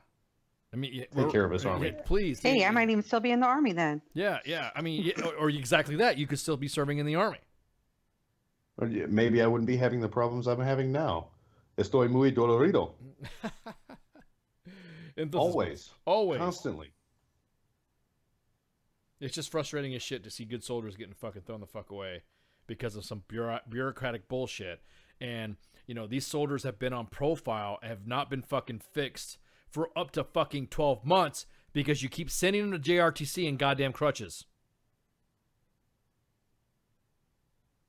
Could have been another issue where, I don't know, maybe some mentorship. Maybe some first sergeants and some CSMs with some nuts would have been able to fucking tell those commanders, they're in the rear. But ICE, all the guys on profile at NTC are in a white cell. Yeah, and we need numbers. It's all about them. Those are amateur numbers. We need to have numbers, baby. Got to get them numbers up. That's fucking unreal. Meanwhile, they're in the white cell taking out the trash and being KP for the cooks. Yeah. And not doing physical therapy and not scheduling appointments for surgery. That's why I wish the Army as a senior NCO would give me all of their fucking profile kids. Like, I'm going to create a unit just for me, and I guarantee I can get them in shape. Could you? Do you think you'd be able to pull it off? I was in charge of profile PT for under the PRT program I was in. Well, I mean, but you get what I'm saying, though. It's some of this stuff is, if you leave, I mean, because, we're over 20 anyway, so we can fucking talk shit. We'll tell motherfuckers to shut the fuck up. I'm going to my goddamn appointment. And then if I find out someone else is getting dicked over, they're coming with me. I have literally escorted soldiers away from their fucking companies because their first sergeants have fucking pissed me off. I've done that as well. I was in charge of the profile PT section of PRT, and I had to go through a battalion's worth of profiles to figure out who could do what, and and talking to these kids, pulling them off to the side, upper body, lower body, back. What are your issues? And I have to do PT with one of these groups every morning. Talking to these kids. So where are you at in your process? What are we doing to make you better? I'm here doing profile PT. That's it. That was their physical therapy. Yeah. And I was in charge of it. I'm not a fucking doctor. I was about I'm not to say, a physical therapist. You're not a physical therapist. You have no idea what's going on. You don't know how to tailor your workout. Fuck, you yourself were going through some shit. I've been injured before. That and my injury was only on some of my own workouts or some that I saw on fucking YouTube. because fucking the Army fucked me over on that shit. They can't fucking help me out. Oh, you're a master fitness trainer. You can take care of these guys. Exactly that. Yeah. That just means I read the fucking manual and I understand it. Exactly. That's all that means. I'll tell y'all what. It goes the same thing with the freaking pregnancy PT. After I got pregnant in the Army, and realized that, you know, all of my female soldiers had been shamming the fuck out. I'm like, oh my God. Yeah. Oh yeah. What do you mean you can't do shit? Being in charge of pregnancy PT, that was a sham fucking detail. Well, no, like I said, and I went to that pregnancy PT bullshit for like the first 3 weeks. I went back to my unit. I'm like, yeah, I'm not doing that. And they thought I was kidding, and I wasn't. I was like, no, I can do regular PT, and I could up until about my 7th month. But and I realized that everybody's different. But that was then, and I was like, yeah, I'm not. I can't put up with all of those bitches there. Yeah, no. That brings up another good point, Ice. What's with up? this 12 month profile timeline? If a woman gets pregnant, she's on a profile for 9 months. Correct. Right. Now, they did say they were going to make exceptions for that though. Okay. So what about my biggest thing is what about fucking gender reassignment surgery? Ooh. Oh, I read the memo. I didn't see an exception for that. I'm just saying. Diesel's going to start running again. Yeah, ready to fight tonight. You're right, Pooks. It's all about the OER and NCR bullets, man.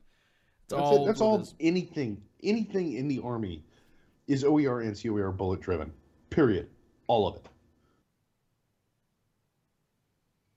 That the creation of the SFAB unit, the ready to fight tonight motto, this new policy with 12 months deploy or get the fuck out. It's all bullet driven. I want to know. I want to know if has there been any general that has gone down to the unit to talk to a soldier who has been on profile for a while, I'd say about a year, maybe up to a year, and ask them, why are you on profile so long? And have that fucking heart to heart. You know, I'm talking about the fucking kid who everybody knows that is fucking kicking ass and taking names, doing fucking Tough Mudders, but then is on a fucking profile at the unit. On something like, no shit, I've seen guys like that. I've seen guys that are like, oh, my profile, I can't do this. And the next thing you see him fucking. Oh my God, I've got an example for you. Just piss me the fuck off. Go ahead, what's up? So, this dude, he was in my unit, had back issues. Said he had back issues. On profile, constantly. Couldn't do clean sweep or spring cleaning, whatever the fuck it was, because he couldn't bend over to pick up trash because his back hurt, right?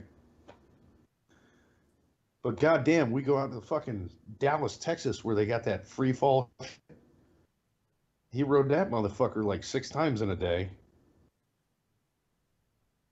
He's doing bungee jumping and all this other shit. Yeah. Oh, I see what you're saying. So you're talking about the fucking that what was it? That indoor skydiving bullshit? No, it's the one in Dallas where they pull you up. There's no fucking. They just drop you like 130 feet into a net. It's just a free fall. There's no parachute. There's no bungee cord. You just fall.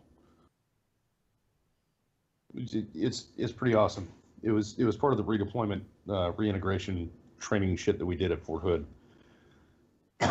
But he can't go on detail to pick up trash because his back hurts. But he's doing his bungee jump shit. Oh my God, yeah. See that shit drop. I knew somebody who was on fucking profile, and he was Mr. fucking. You know, when you see somebody on profile, and they look like they work out, like I'm not checking out dudes and shit, but you know they look like they're cut, and then one day on Facebook, an NCO, a senior NCO that I knew fucking said, "Hey, Ice, isn't this your guy? I thought he was on fucking profile." And sure as shit, there he was. Mr. fucking Tough Mudder, had, you know, the black stripes across his fucking thigh, all cut, looking lean, climbing ropes, climbing all this. Had a video as well. Oh, you best believe that fucking Monday morning, man. Malingerer. I was like, what, dude? I have this on my phone, and you need to talk to the fucking the fucking brigade PA about this shit. Some bullshit. You better fucking get your shit. Why are you on profile? You have leg pain. So, if you have leg pain, why are you doing shit with your legs? Why are you running? Yeah, why are you running? Why are you climbing ropes? Why are you jumping through the? You know what I mean? It's those extreme motherfuckers. They want to be extreme and all this shit, but as soon as you say, hey, you want to go do a run? Oh, come on, sorry. But that's the fucking thing about it. You want to pay somebody else to let you do it on their course, but we're trying to pay you to do it for us. You don't want to do it. Correct. The fuck? Correct. So, again, keep talking all that fucking shit about whatever. I want to know who are the guys that are fucking hiding out. If you're going to, look, Army, if you're going to lay it all out and let's have a giant fucking formation and find out who is who, and let's find out who these fuckers are, let's do it. Let's do it. I want to know everybody let's pull out Dwell. Let's get some ORBs and SRBs or ERBs, whatever RB you want to call them now. Let's pull them out, and everyone let's do comparison of Dwell. And then you go up and down these formations and say, you haven't deployed in 12 months. What's your excuse? I'm in a not deployable unit. Okay, when was the last time you were in a deployable unit? You're on orders to a deployable unit. Next, why are you not deployed in 12 months? Because I hurt myself. How long you been on profile? What have you gone to physical therapy? No, my unit wouldn't let me do it. Who's your commander? Captain so and so and First Sergeant so and so. Okay, bring them up to me, and I would have another formation of those fuckers that fuck their soldiers over. That pisses me off. I up until this point right now, because I'm doing a fucking staff job, I do the same shit. I did the same shit that my troops did. Yeah. As a fucking first sergeant, as a fucking platoon sergeant, as a fucking sergeant major, in the 3 shop, I did the same fucking shit that my soldiers did. If they were running, jumping, runking, shooting, all that other shit, fucking, blasting cats, fucking having a blast, blowing shit up, I did it with my troops. I'm not gonna lie. My last year in the Army, I was a sham-tastic motherfucker. I was an honorary E4 Mafia member as an E7. Well, I mean, of course. And if you're, here's another thing too. If you've served over 20 and you're on your glide path out, then that's okay. I've had senior NCOs that I let glide out. They were, but it wasn't like. But you're over 20 fucking years. No. But you were 20. Yeah, but you're saying, but I had an NCO. Actually, no. Well, I had about 5 NCOs, 5 senior NCOs that retired. And they gave me their timeline. Hey, it's not none of my fucking business. I just say, hey, what's your plan? What do you got going on? What's your ACAP schedule? Let me see this shit. And then once they told me what they had going on, their last fucking year in the Army, one guy wanted to fucking deploy one last time because he wanted to get one last hoorah in there. When he fucking did it, but yeah, go ahead, put him on the fucking roster. Need to fucking deployed. But when he came back, he fucking ETS'd and he fucking processed out. You're over 20, man. It's a different fucking story. Or any soldier, if you're on your last fucking year, of course, you're owed that time to fucking ACAP. You're owed that time. It doesn't matter if you're over 20 or over 20 months. WTF Nation Radio, you're on the air. Yeah, hey, it's really the E7s that have been laying back on this, on the profiles and all that. I've known E7s that haven't deployed yet they're on profile. Yeah, exactly. Oh no. Well, like I was saying, my last year in the Army, I was that E7, but it wasn't any more than that 12 months that they're talking about, and I wasn't taking up a platoon sergeant spot. I too was that sergeant first class on my last year. Going through the med board on the way out. I also didn't have any soldiers in. No, but the caller is saying there's just some guys that are just laying the fuck back, just totally. He's not talking about your cases, because I know when it's my last fucking time to get out, and it's about me time to get out. I'm over 20. It's time for me to out process, and it's time for me to sham the fuck out. I don't think he's talking about that. He's talking about guys that are in right now that are not ETSing, that are just riding shit out, that are just hanging back. Right? Is that what you're talking about, caller? Yeah, that's exactly what I'm saying. But where are they at? What MTO slot are they filling? They're filling all the ones that need to be filled, like the platoon sergeants or the platoon sergeants. Okay, they're on the platoon sergeants. They're on profile. They're fat. They're overweight, but they still manage to miraculously pass tape. and these guys miraculously pass their PT test, but they're still deploying. Some of these guys I've seen hide. They'll hide in that, exactly. Wait, no. All of a sudden, I got a permit profile. Exactly. Oh, it fucking drives me off the fucking wall. I put my fucking kids on planes all the fucking time. I mean, nobody really those that wanted to deploy were excited to be in my company. Those that I knew that were gonna fucking hide the fuck out, and I sent them to the staff. You want to fucking go? Hey, if you don't want to be part of the fucking team and go deploy, give me a replacement. I'll send somebody up to the staff, to the 3 shop, to the training room. I don't give a fuck. But you're not gonna be in my fucking company. Everybody in my unit deployed. Everybody in my unit did everything. Yeah, no, I get what you're saying, caller. I mean, exactly. I know exactly what you're saying. You got the guys. Oh, sorry, go ahead. No, I'm just saying you got the guys that do hide out, and then they end up fucking deploying and fucking soldiers over who they know for a fact they shouldn't deploy, and they also try to cherry pick their fucking deployments too. Yeah, they do. Oh, so plenty. There's majors and there's also officers on that. Oh side, yeah, too. oh yeah, I'm talking. Yeah, exactly. They're horrible at that. They try to say, "Oh, we lead by example." No, yeah. Look what you're doing. Yep. Look what you're doing. You're getting out of deployment because I gotta stay back because I gotta do this bullshit. Yep. Oh yeah, there's a big disparity between how NCOs and officers are treated when it comes. That's a whole nother fucking show. When we want to talk about that. Yeah. Because it is some fucking bullshit that officers are accorded. Now I'm not hating on officers because I don't want to be one.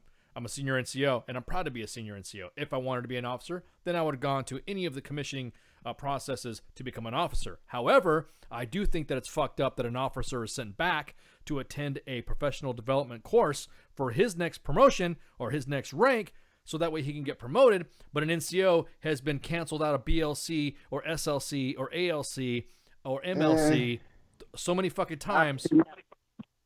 I've seen that, and just recently, you know what? I've seen guys. I work around the area, and I've seen guys get like, "Oh, we're going out to the field. You can't go to this course, or you can't do this," and then they wonder why these guys write out their profiles until they get out because they're getting screwed over. Why screw me over? I'm going to screw you over.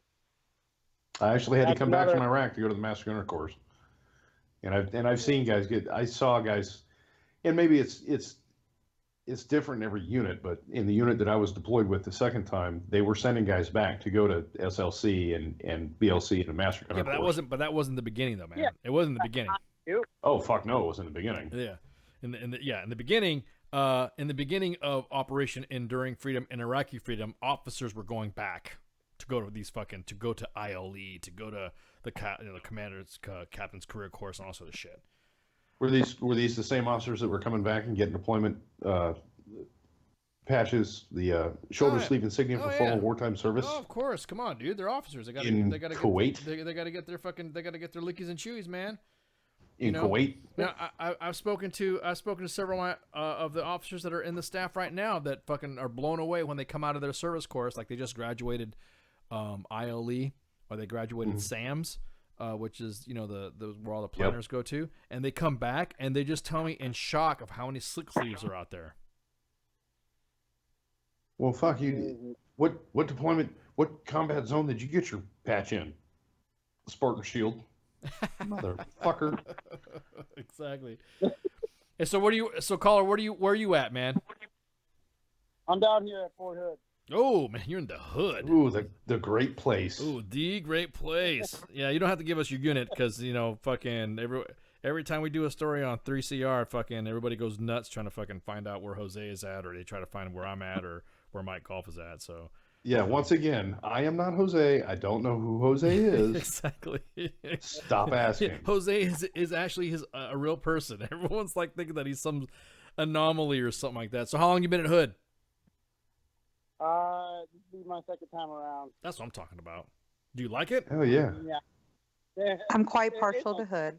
So. You said what? Oh God. It's better than what? Oh, what's that? You said it's better than Hinesville. Is that what you just said? Yeah. Fuck yeah, it is. Oh no, Hinesville's gotten up on Colleen. So. Okay, yeah, it's true. That's true. Because you can always go down to Florida or go to Savannah and. Yeah, exactly. We're not like hours away from the nearest biggest city. Yeah, exactly. Hey, do me a favor while you're out at Hood. Go hunt some hogs and then drink a beer at Belton for me. At Blora. Oh yeah. I will be there shortly. All right, man. Hey, thanks for calling, bud. Hey, thanks, guys. You have a great one. Like yourself. All right, man. You too. You too, man. Thanks. Yeah, but again, it goes. We keep talking about, I don't know. I don't know. I think the Army comes up with great ideas of innovation that are implemented, and like you said before, Mike Golf, once it gets down to a unit, it gets all fucking misunderstood and all adulterated of how it was going to be. Like, the policy was probably this, but by the time it gets down to the platoon sergeant, it's all fucked up, and there's shit added to a couple of PT belts and a goddamn road guard vest. You know what I mean? It's fucking added to it. I don't see. I can imagine right now.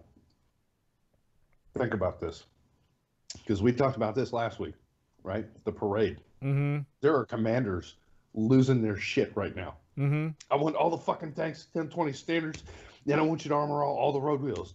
But sir, why? Because we might get called up for this parade. What?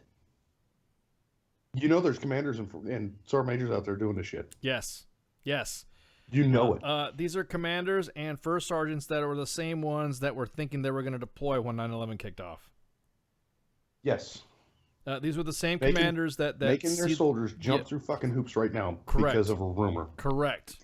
Oh. And that is the biggest thing that drives me up. I can honestly say that I've only had to experience that twice, and I was able to, as a first sergeant, talk the individual out of it, because there were other, I guess you would say, mitigating factors that led this individual to understand that it was going to be a bullshit move because he was going to waste time and energy on something. Yeah. You're going to task your soldiers to do something, and you're going to take away training time and recovery time for those on legitimate profiles to do busy work that isn't going to pay off in the long run. No, exactly. I again, if everyone just chills and calms down and waits for this fucking directive, I think everybody, exactly with ground guides, everybody will be okay. I mean, we'll be all right. We'll be all right. This is what we do. We train for this. Yeah. Again, blown away. And fuck your dog and pony show. Yeah. God my God, man. Don't get me wrong. Don't get me wrong. I do believe in ceremony and specific pomp and circumstances when the time is right, when it's the right moment. Like, kids coming back from a deployment. Everyone's loaded off the bus. They're in front of the fucking hangar. The hangar doors open, and they're marching into their families in the hangar, and everyone's all happy. That's cool. That is cool. The end of the concrete end of a conflict. Correct. Or Desert Storm. Yeah, exactly that. You're right. A no shit ending of a war. Right. You're having it. To me, if hell, even. Fuck, we thought fucking Iraq was over with in a day and shit. And the next thing you know, we're right fucking back over there. Yeah. You know, I was in a unit that closed the gate between Iraq and Kuwait in 2012, but my son just did a fucking tour over there. What the fuck? I thought we were done with that. No, but yeah, you have to have a solid reason to do a parade. You have to have solid justification for tasking your soldiers to do anything. If you can't give them task and purpose, if you can't give them a purpose to go with the task, you're wasting their fucking time. Yeah. Specifically on this fucking parade shit. Yeah. With anything. Yeah, your task is to qualify with your M4. The purpose is so you can survive in combat and kill the other fucking guy. Mm-hmm. To kill. Everyone keeps forgetting that killing part. It seems to be the issue right now is the killing part is what nobody wants to admit that we're supposed to be doing. We're supposed to be killing. We're beyond that. We're politically correct and social justice warriors and a social experiment for the country. Yeah. Come into the Army. We'll pay for your transgender reassignment surgery. Violate federal law and put your comrades in arms' lives in danger. We'll let you go 7 years later. Exactly. But don't get hurt. Yeah, don't fucking twist your ankle on a division run. Exactly. Because you get put out. Because the surgery that you need to get, the command won't the command won't let you go.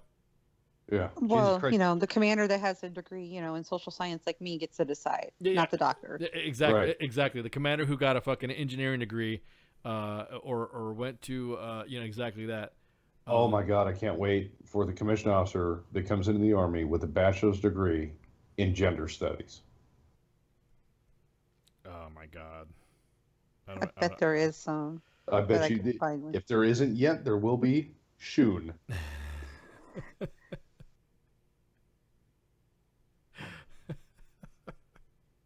I'm commanding a 52 tank battalion. I have a degree in gender studies. Exactly. Look, you want to? Yeah. No. Well, that's what I'm saying. You can't go. Well, tell me what your medical background is, sir, and I will be more happy. I'll make sure that I won't get this lump removed from my neck, because I've known soldiers. I literally assisted a soldier in defying a order to deploy, and not deploy, but going to a fucking NTC rotation or JRTC rotation, because he legit had a lump in his neck, and it turned out that he had fucking cancer. And had he gone to fucking JRTC, it would have fucking gotten bigger. And it had already gotten big enough to where they had to cut into the bottom of his jawline and peel his neck back to get it. That's how bad it was. To the point where generals of medicine had to get fucking involved. Why? I mean, I have 40 hours of combat lifesaver training. Does that count for, Well, me and Doc Dredd attended TCCC training, and so me and Doc Dredd are actually qualified to assist you guys as well. So if you guys, as a matter of fact, I still have I still have the IFAC that he gave me when we were training back in the day, and so I still got a bag of Quick Clot. So if you need some, I got Quick Clot and an IV. I still don't know how to start those. Exactly, man. So you're in good hands. Like a good neighbor, Doc Dredd is there. So. Yeah, we got you. You're covered. We got you back. Doc Dredd will always ensure that you're getting hooked up, either to an IV or a bottle. I had a buddy of mine who was working for a company that organizes training events, and one of the things they train is EMTs, and he was talking to me about, we hate taking Army medics as EMTs. Why? Because you guys, you're great. Somebody gets shot, you stuff a tampon in a hole. Somebody gets their arm ripped off, you slap a tourniquet on it. Straight faced, good to go. But the instant you guys get called out to somebody that's ODing on heroin, you lose it. Mm-hmm. Somebody's having a heart attack, you don't know what to do. Mm-hmm. If they're missing a body part, you're great. But if there's internal bleeding, or they're having respiratory failure, you're lost. Oh my God, you're Dr. Ed, Quick Clot. Quick Clot, but he's having a stroke. I don't care. Put it in his mouth.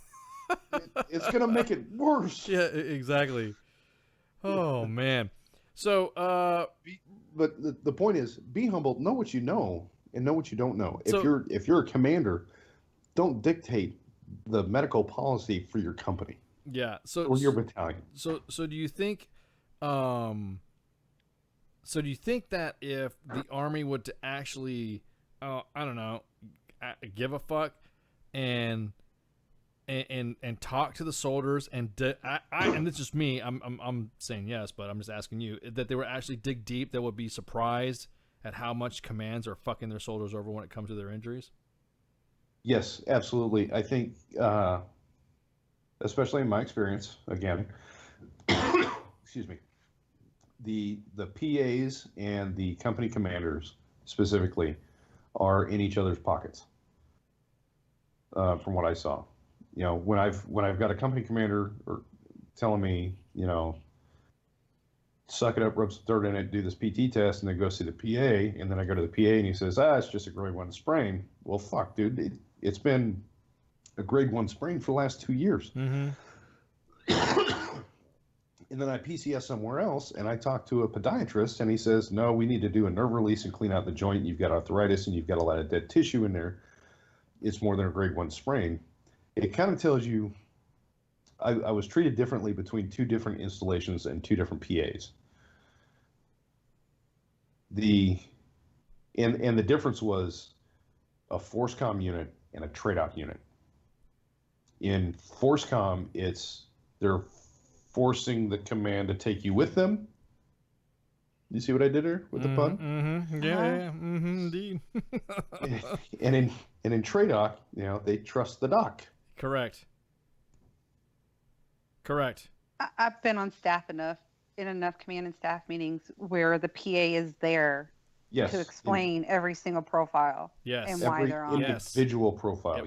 Yes. As a matter of fact, don't be Cavman. Yeah, don't be Dr. Cavman. Don't be Dr. Cavman. Yeah, I'm a doctor. No, but I have been in organizations the same thing. Because and I think honestly it's going to be right up there with the MedPros things now. Now that this has been released, I guarantee it that commands are going to be given drilled down in your fucking face, knowing your fucking business. And here's where HIPAA gets involved. HIPAA. Where does a line drawn on something of a surgery, and who decides? Because I'll be honest with you. Me being of several decades of service, I'll be damned if a fucking 6-year company commander is going to fucking tell me that I am not going to do a surgery that I need because the doctor just told me it could save my life, or you need this for quality of life, blah, blah, blah, blah. You know what I mean? Or the company commander on whatever advice decides that you can wait 12 months for a surgery on your fucking ankle. Yeah. So you can deploy. Yeah. And I agree, and I know exactly how you feel. And I have also been the one that has those bullets on my NCAR, those stubborn-ass comments, the hard right over the easy wrong, probably on every single one of them, because I will, take that fight for every one of my soldiers, but not everyone will stand up for them like that, and they will just, roll over. Well, but I think... no, but go ahead. And you can take this hardline fucking attitude, too, because I can see that... I can see the comments coming on later when we upload this podcast and people watch this later is, well, fuck it, you join the Army to be a killer, and if you can't do your job, fucking blah, blah, blah, blah, blah, blah, blah. The problem is, if you tear your ACL, you roll your ankle, you break your fucking back, and you don't give your body enough time to heal, you're going to be in pain for the rest of your life. And you wind up having the government pay you for the rest of your life. You suck it up and you drive it on for this next mission, and you might complete this next mission, but the next 6 missions, you're so fucking broke you can't even leave the fucking wire. Mm-hmm. What good are you doing in the Army? Well, commanders, what good are you doing? What good are those soldiers doing you because you slapped them on a plane to make up your 80% deployment rate for this one fucking deployment? Correct. You can't see it, but I'm giving you the middle finger right now. Take care of your fucking soldiers. Especially my son. Yeah, really, man. That's one thing about. I'm just thinking about my kids, join the service too. I got family members that did recently join the military, and some of the shit that I would go through, or some of the stuff that I've seen soldiers go through. Dying. I'm waiting for that phone call. Hey, Uncle Ice, or I got an issue with something and so. You best believe there will be an ice storm coming your fucking way if you fuck with my family when it comes to this shit, just because you're trying to fill some fucking numbers. If you're going to be aggressive like that, then commanders need to be held to standard on ensuring that soldiers get the right care. Again, like you just said, Mike Goff, I'm all about ensuring that the soldiers are deployed, fit to fight, ready to go. However, you have to afford them the opportunity to get better.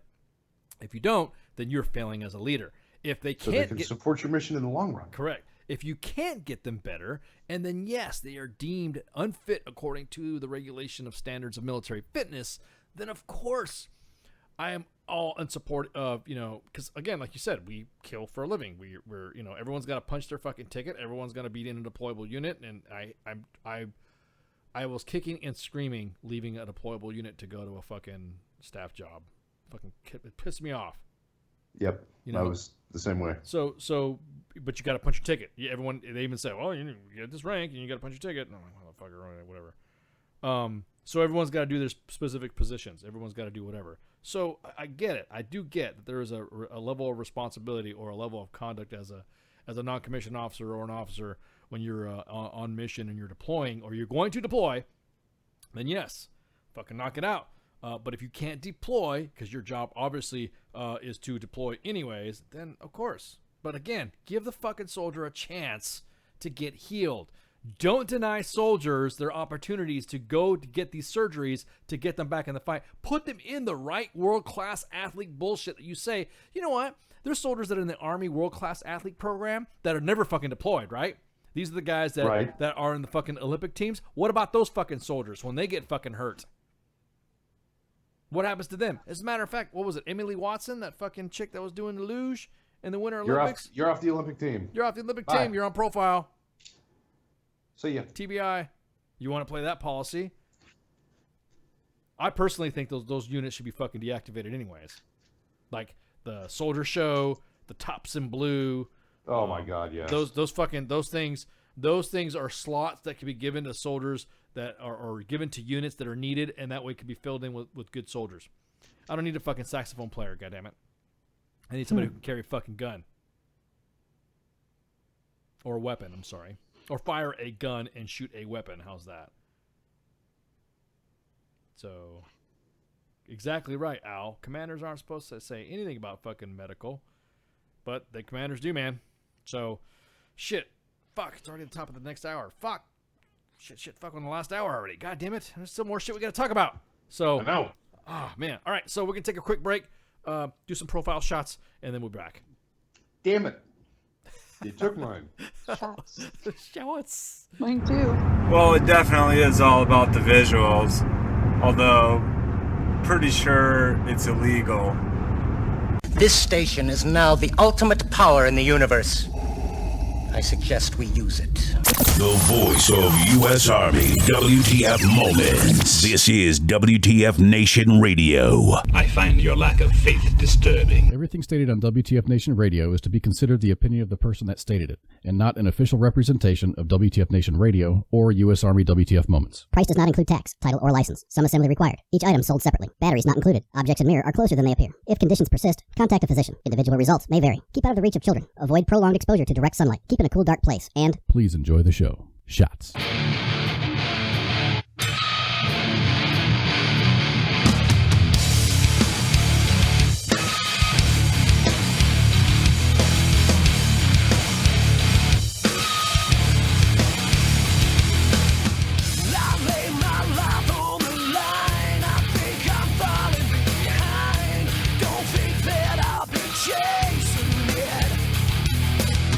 You say I walk on the truth, but I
I am here determined to stop this future atrocity. The voice of U.S. Army, WTF Moments. This is WTF Nation Radio. Good evening, boys and girls. This is Tim Kennedy. I'm a Special Forces sniper, a Ranger qualified Green Beret, a UFC fighter. Please listen to us and the shenanigans that we're going to say. We will insult you. There will be racial slurs. We will be sexist. We will offend you. But there will be magic, and a unicorn will be raped. So enjoy the show. Thank you for listening on WTF Nation Radio. Space unicorn flying through the sky. Oh, hey, what's up, guys? I'm back. Tim Kennedy dropping that space elbow. Science Time returns for the third segment. We like to peruse through the inbox, but we still haven't gone through our fucking stories yet that we still want to talk about because we got heated. Back with Mike Golf Eyes Spanks, broadcasting live from the Functional Veteran Center of Excellence on this 15 February 2018. Master Gunning, Master Jumping, and Master Admin. Master Admin. Expert Admin Badge. All right, adminning as it is. Combat Admin Badge. Combat Admin Badge. So, all right. So there's a new study out right now, which we in the office here find it so fucking hilarious. There's a study out right now that the reason why the Army isn't training with grenades anymore is because people can't throw grenades anymore. It's not fucking hard. It's fucking, actually it's funny. It's really funny. Obviously what we got soldiers that are really smart, because we got some smart kids coming in. It is unfortunate because a lot of recruits can't throw far enough. So the Army revealed that it's nixing the grenade throwing requirement, where recruits had to show that they could hurl an explosive a minimum of 25 liters, and they stopped it because a large number of trainees can't even make the distance, even lacking the physical ability to throw a hand grenade 20 to 25 meters. Can you fucking believe that shit? Grenade. I can't do it, Joe Sergeant. I can't. The commanding general of the U.S. Army Initial Military Training, Major General Malcolm Frost, said, "What we found is that it is taking far too much time, and it's taking 3 to 4 times as much time to qualify folks on the hand grenade course that we have designated. So we're taking that away from aspects of training. We're finding that large number of trainees that come in, quite frankly, just don't have the physical capacity to throw a hand grenade." How can you not throw a fucking... I don't get it. Dude. You can eat a Tide Pod, but you can't throw a fucking hand grenade? Oh my God, dude. I was just about ready to say, when I was a private, when Private Ice was going through basic training back in 1890, it was fucking a grenade to me. That was like anything that had to do with guns and explosives. I was waiting for that part. I'm like, yeah, Joe, sorry, come on, I was doing the fucking marching. Yeah, left, right, yeah, fucking double all them. Yeah.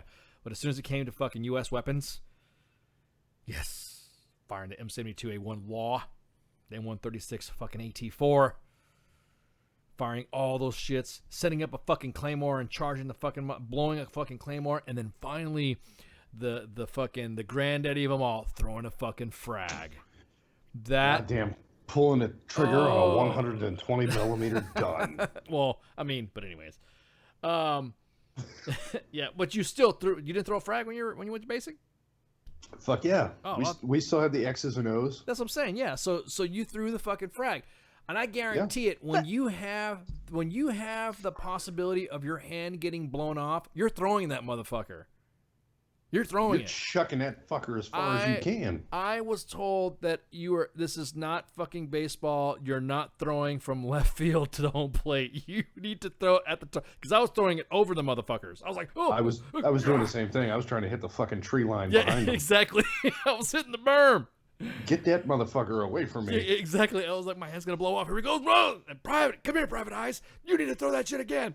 Well, just like I did that. But you need to blow up the fucking, you see those targets? Hit the fucking targets. You need to learn how to lob. Lob? Lob? Okay. Isn't that funny how it went from dial it down to fuck it, we can't because they Yeah. can't dial it up. Exactly. We can't dial it up. I was blown the fuck away when I read that article. That the Army's now not being able to throw frags. In 10 weeks, we're on a 40-hour period. You're just not going to be able to teach somebody how to throw if they haven't grown up on throwing. Grenade-rated training isn't being eliminated from BCT, so recruits will receive the same amount of training as they did previously.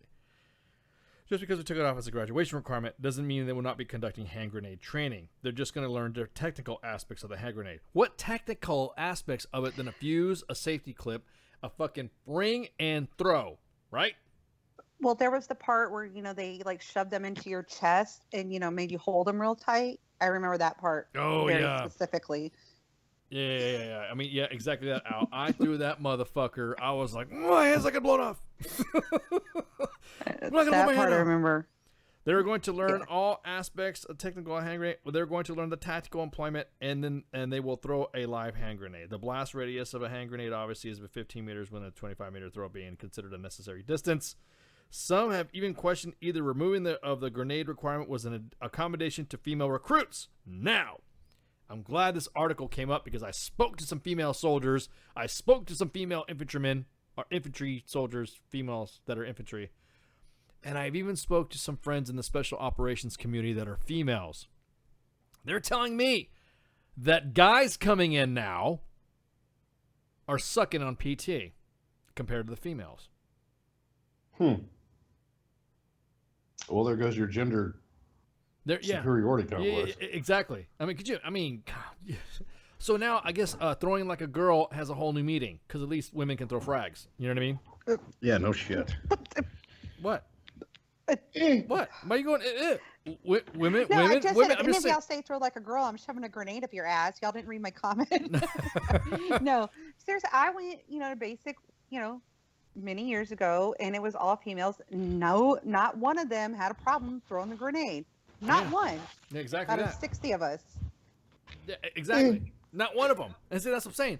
Girls nowadays, especially the new, the new female infantry chicks. I mean, if they're infantry men, I guess they're infantry chicks, or women, or whatever.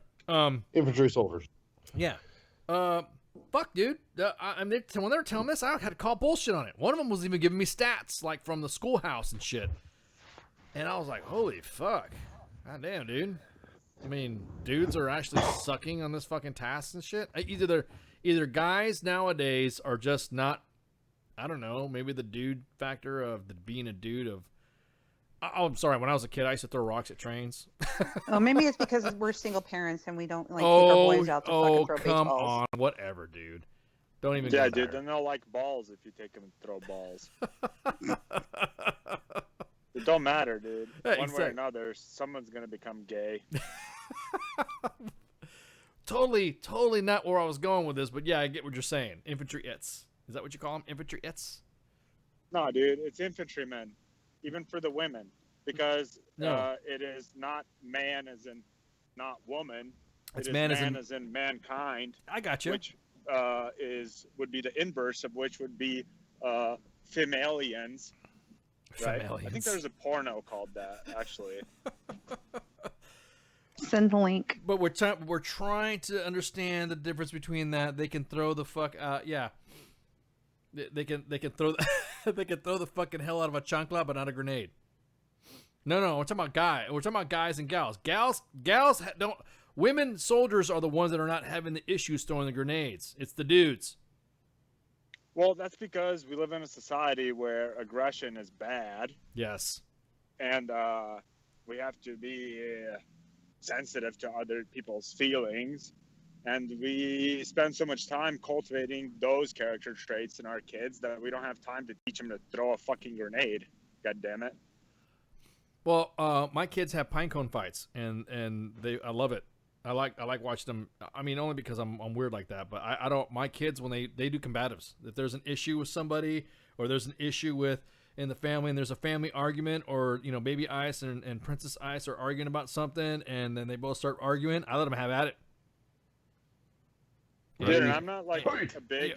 I don't. I'm not a big advocate of baseball. Never could really like get into the sport, but one thing I can say is that its likeliness and weight to a grenade is an excellent tool to develop life skills in kids. Correct. It's a great analog. Correct. It is. It is. So again, the fact that here's my biggest thing, and here's my biggest fear, I should say. Say I leave my staff job, and they're sending me down the line, and I'm doing my shit. I'm down on the line with the kids, which of course I'm dreaming because they would not let me go down the line with the kids. But say I do go down on the line with the kids, and I'm out there with the kids in a forward deployed area, and there's some shit going on in a convoy, and there's a case of frags in there.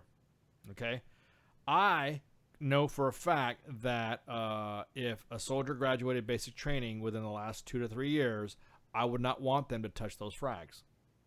Because I would then run the risk if that soldier opened up that can and popped a frag out, because soldiers that aren't familiar with how to prepare for that type of stuff will probably leave it in the case and then be fumbling around for it, trying to get it during a firefight or getting in an ambush or something like that. They would panic. And then pull the pin and drop it. And pull the pin and drop it. Or they hold it too long and blow their fucking hand off, or with me next to them and shit. My last fucking deployment in the Army, the next thing I get fucking taken out by some kid who can't throw a fucking grenade. It was almost a Leroy Petrie story. Yeah, exactly. That's a good point.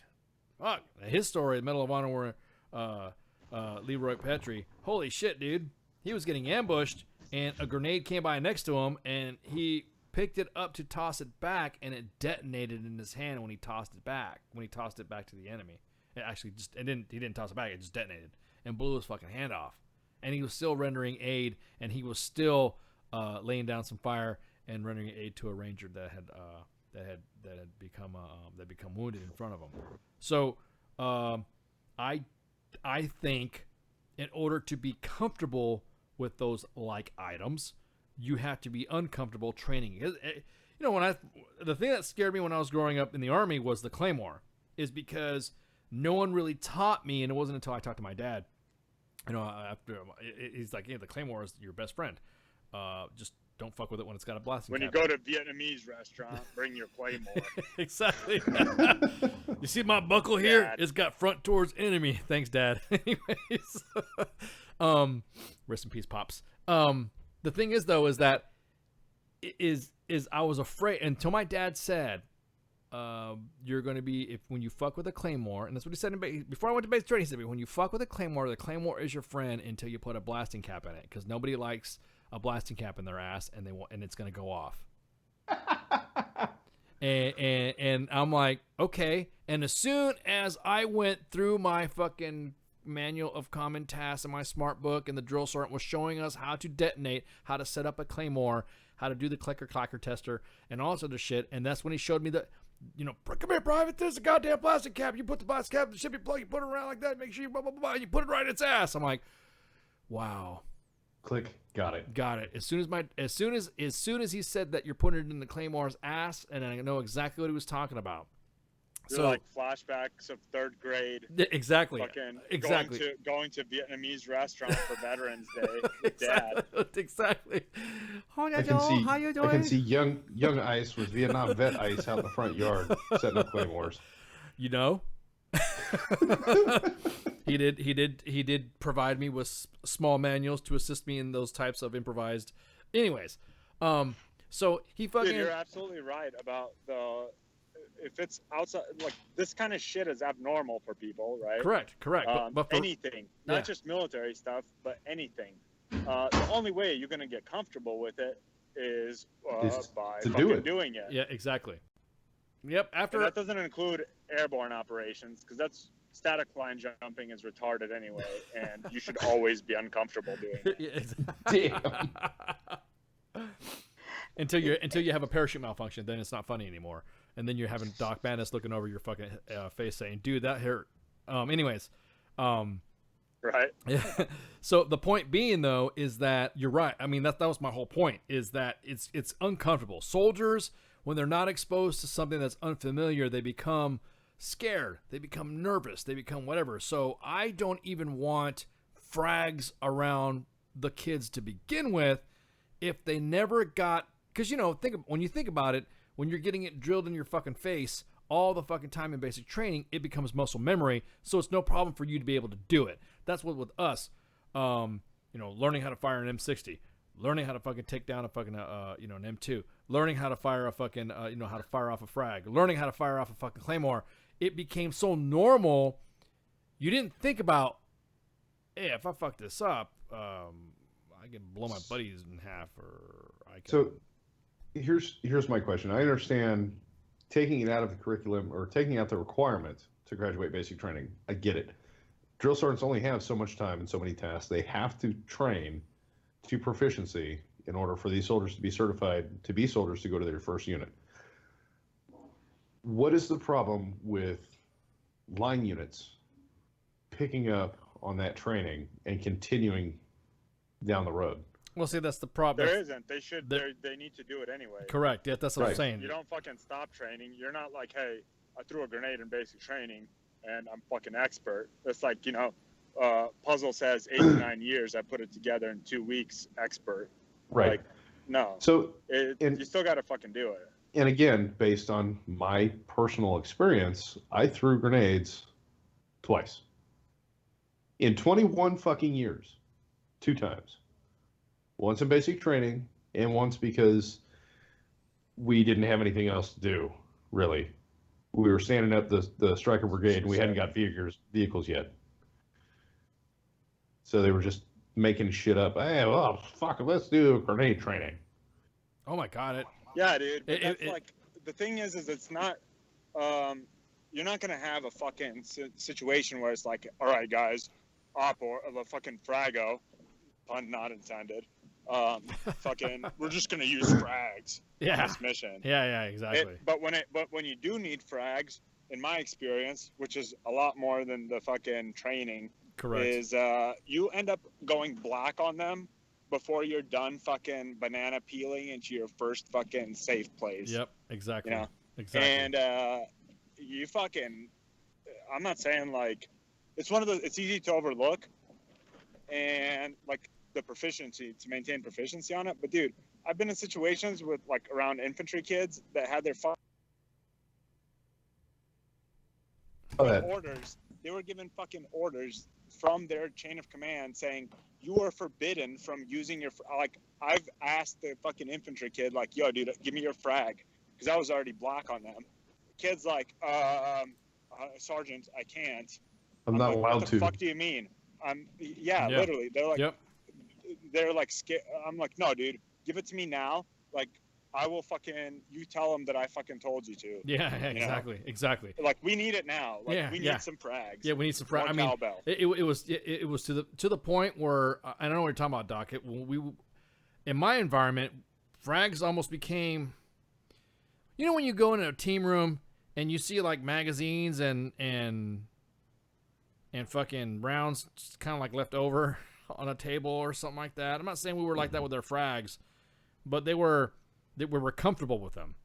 We knew they could fuck you up, but we also can't get complacent. That's another thing too. I was about to say exactly that. Like especially in any kind of like special ops environment, it's very easy to become complacent with things like that. And a grenade is not as big of a deal as like a claymore, which requires a few steps and a few components that could really do damage to your everything. The entire element. Exactly. You put the claymore facing the wrong way in a linear ambush, you're gonna roast your whole fucking team.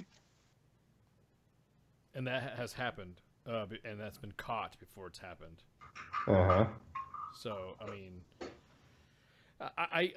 I don't think it's like, my whole point being is that we need to maintain, if we're gonna say, hey, if you're gonna tell soldiers need to be fit to fight because they've been on profile for so long, then we need to have fit to fight fucking tasks to ensure that they can do it. Oh, Jesus Christ. There was we used to do that in 18th Airborne Corps. Fit to fight certification. Yes. 12-mile ruck march, PT test. Yes. Weapons qualification. Yes. Everything. Oh man, I don't even know if they still do it, but it doesn't matter. The point being is that you have to have that. Again, you got to be uncomfortable with the equipment till you become comfortable with it. But like Doc said, not be complacent. You respect it, you only pop them out of the can when you're going out. That's what I meant. We didn't have fucking frags just rolling off a fucking tables. No, I'm tracking. So, I just wanted to make sure that it was like it was clear that we don't promote irresponsible behavior with fucking explosives. Correct, and that's exactly it. We would have them in an area, and then what I'm saying is if you go into Tamus and you're authorized so many grenades for the fiscal year for a unit, fucking use them to train. The same way you would use 5.56, 50 cal, 120 millimeter more rounds, whatever. If you have it, use it. But we all of us understand the logistics, not the logistics, but the planning for that kind of shit. It's not a priority to train on hand grenades as it is. Let's say you get a whole new fucking vehicle type that everybody needs to be fucking trained on. Well, that's different. Deploy. No, I'm just saying, like, that becomes a priority, and you don't have time to train on hand grenades specifically. It's not always. All of us realize this. I'm just pointing it out. Like, you're absolutely right. It does need to be used if it's fucking drawn and if it's allotted to your unit. But on the other hand, it's like the world ain't gonna end. But the other thing too is like taking it out of a basic training curriculum. It's a level 1 task to fucking throw a grenade, right? So there was a reason. Okay, this is one fucking thing that really, like, there was a fucking reason why it became a level 1 fucking task in the first place. Correct. Do you have a fucking reason other than that we have to spend more time telling people this fucking third gender thing is, needs consideration? Like, I'm just saying, it's going to be something absurd. Yeah, I can answer that. They often don't even bring up any fucking reason for why it needs to be taken out, but when they do, the reasons that people have, and a lot of stuff's changed recently, right? And these reasons that I hear for people changing stuff is fucking absurd. Like, you need to start by addressing the reason why it was implemented in the first place and how that is no longer relevant or obsolete, you know? No, seriously, I only used them once in basic training, but there's going to come a time, like, exactly what I said, like, you're not going to want, like me, like, having access to these things and have no clue how to use them. Do I still know how to use it? Yes, I do. If I needed to. Is the time going to come that I would probably have to be the one that needs to? Probably fucking not. But do I still know how to freaking pull a pin and throw it? Yeah, because I got taught in fucking basic training. Have I ever had to do it? No. Will I probably ever? Yeah, we're probably fucked if it's me having to do it, but can you throw it more than 20 meters? Dude, and yeah, I still can. It's also being able to handle it safely and not being scared of it either. Which if like, someone I never have this grenade in my fucking pocket. I'm not just happy to see it anyway, but right? No, exactly. If the only time I've seen it is in a goddamn book. I mean, or in a movie, God forbid. I'm going to tape it up and tie it up with 550 cord because I don't know. It just might spontaneously. Oh my god! I know there was a detonate. kid that I had that did not know how to. That did not. They. I'll be honest with you. The fucking army is not being completely truthful in this either. They didn't do it. They were rushed through, so they didn't do the frags. So when it was time for him to throw a fucking frag, because it was part of our TTPs to fucking, to bust some shits up. As soon as I popped the can open and was showing him, this when I was fucking, platoon sergeant, showing him how to fucking, getting ready to do all this other shit, and I had my squad leaders around me, and I was giving them, all right, guys, make sure this and this. We got these new carriers, and we got to make sure we carry this because now everyone's got a different type of kit. We got to make sure frags are stored here. SOP, I want everybody's frags to fucking, just setting up your fucking, your own, your platoon's SOP on where you're going to put your shit. And literally this kid was flipping the fuck out and freaking out because he had to throw a frag. And I was like, why are you getting fucking upset, man? Sergeant, all we threw was whistlers in basic. I'm like, are you fucking shitting me? I was like, have you never seen a frag go off at all? When we do the CTT lanes, all we did was use whistlers. Well, it's like a whistler, but it kills people instead of hurting. And that's exactly what I said. I said, you'll be all right. As a matter of fact, I'll go out there with you. Come on. And as a matter of fact, I grabbed it from his fucking kit, pulled the fucking pin, threw it, and they're like, there you go, just like that. Boom! And everyone was laughing like, ha ha ha ha. This kid was his whole hands were pale. And I said, you have to let go of this motherfucker when you throw it, okay? You have to let it go. Otherwise, you'll kill me and you. Here's the thing, though, man. Like, the environment in basic training is like so fucking safety oriented, and everybody, like, it's not just one fucking NCO watching the fucking Joe. Like, everybody on the fucking lane is watching that fucking Joe throw the shit, right? Like, there's multiple eyes. It's the environment, I'm saying, is set up with like safety redundancies in basic training, to where if a person has this fucking perverted phobia of hand grenades, it's probably best to realize it and isolate it in basic training instead of fucking, sending them on down the line to get a site profile against throwing grenades. Yeah, that's what I'm. Not even that, but like you're that's definitely what it would fucking have come to. I imagine in today's army is they'd get a fucking profile. Can't throw grenades. We're in a gunfight. Give me your fucking frags. I can't exactly. Grenades, As a matter of fact, Sergeant. you just what exactly? What? Throw frag? No. I would tell them. I would tell the soldiers they were our designated frag carriers. Nice. Dude. You are the grenadier. You just hold this fucking frag. Exactly. As a matter of fact, hey Joe, and I used to fuck with him too. His name wasn't Joe. I'm just using Joe as a general Joe term. I said, hey Joe, come here. If you're forgetting a fucking tick, I'll pull the fucking pin and make you run over there. Okay?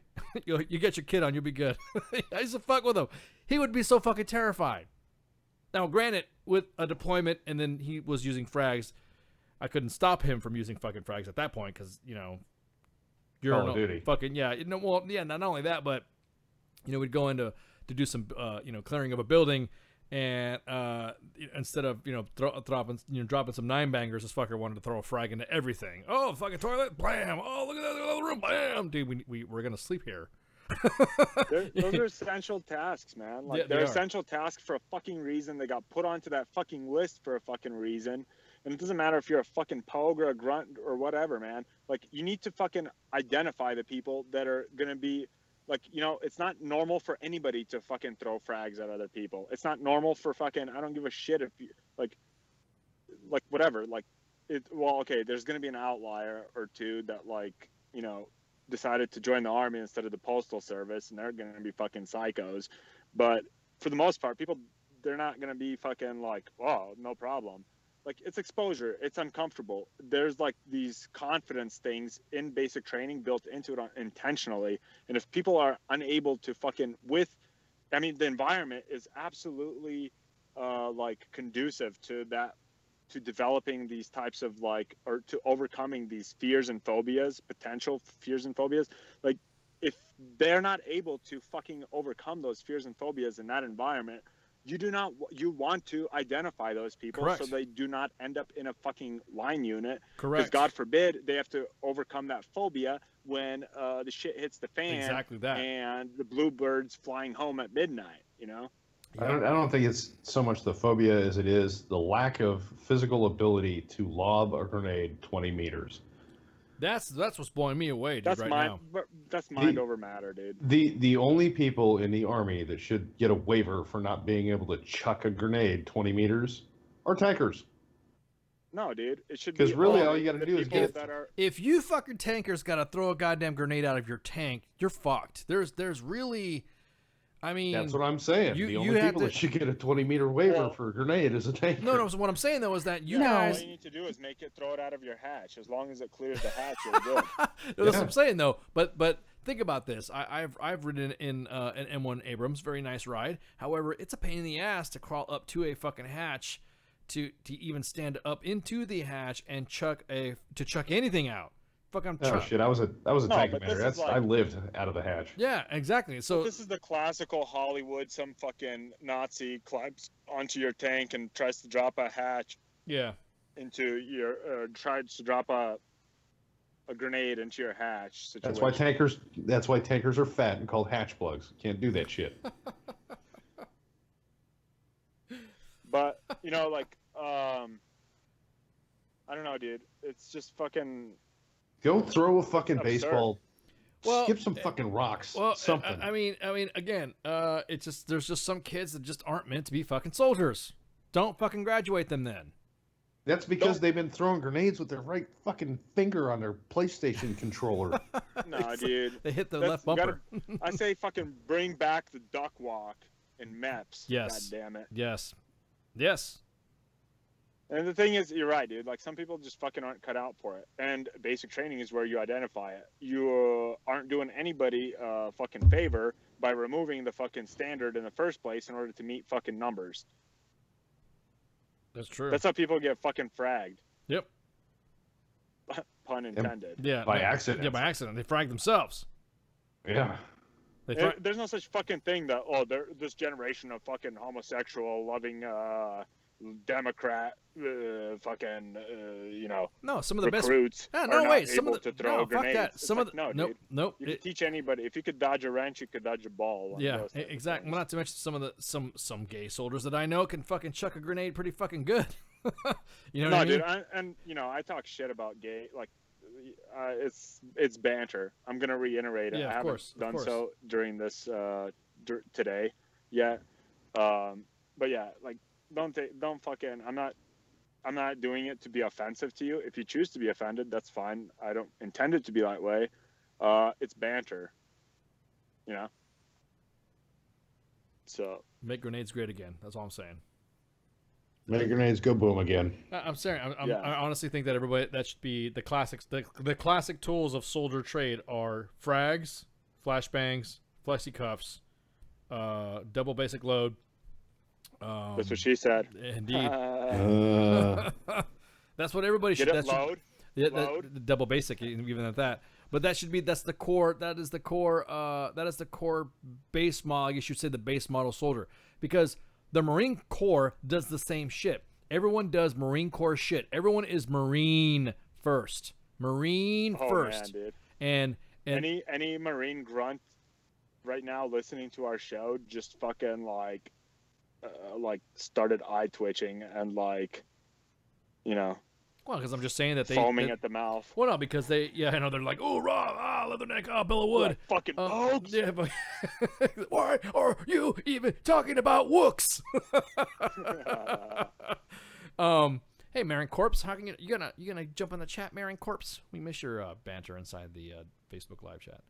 But what I'm saying though is that the Marine Corps bases the foundation and that every Marine is a combat Marine that will be trained to that specific standard of what every Marine needs to do. Every Marine. And then the advanced shit goes after they all graduate from basic training, from recruit training, when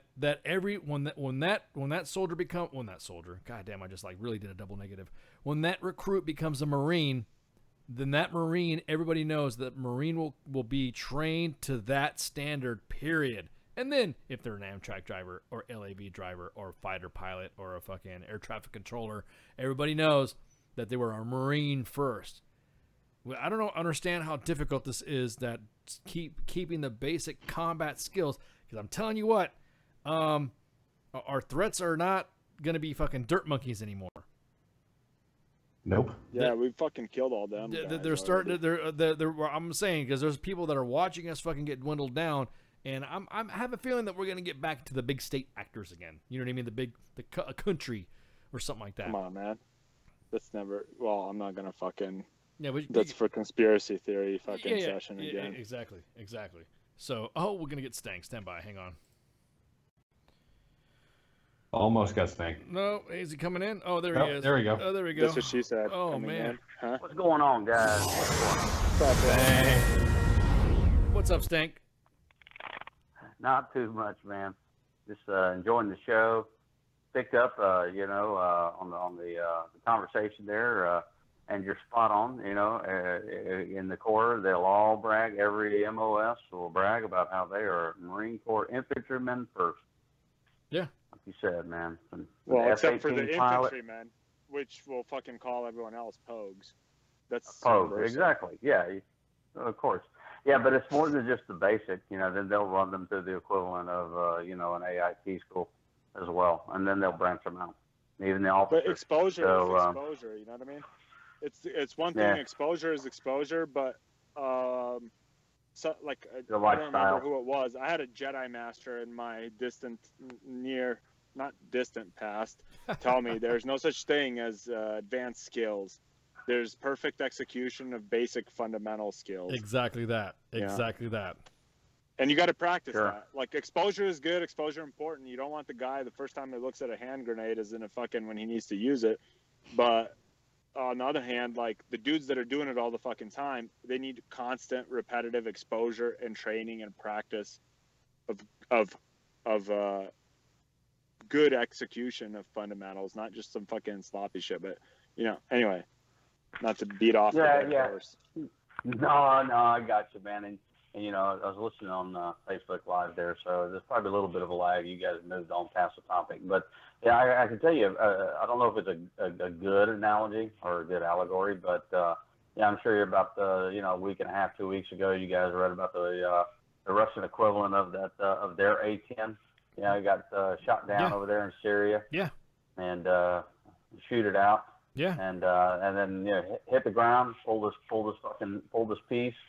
And was a running gun battle ensued, and then either he caught the tail end of the enemy bullet or saved the last one for himself because he knew that shit wasn't going to go good one way or the other. No, he actually detonated. He detonated a frag and took a guy out and doing it as he got closer. Yeah. Yeah. And, there's video. There's like fairly decent video footage of it, or there was on. Yeah, there was. Twitter, yeah, I think. Yeah. And just goes to show you that the fact that you can't put a long rifle in the cockpit of that thing. Although the Russians, who knows?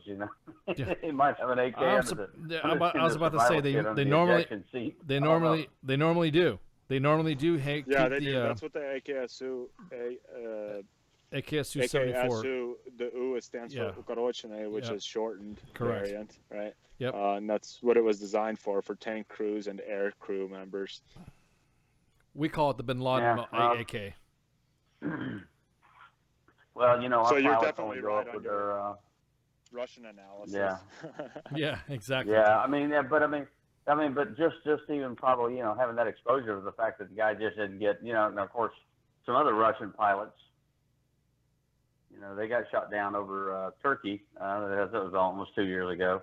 One of them got whacked while he was still shooting down, and the other one, they caught up with him and finished him off. Again, but nonetheless, having some of those skills and exposure, and knowing that there's only one way this is going to end. Yeah, and that's what I'm saying. you see, the Syrian rebels were trained by American advisors on land of war. What is it? The rules of land warfare. Yeah, exactly. So they know not to shoot down a fucking person who is parachuting. They waited till it's the fruits of civilization there, man.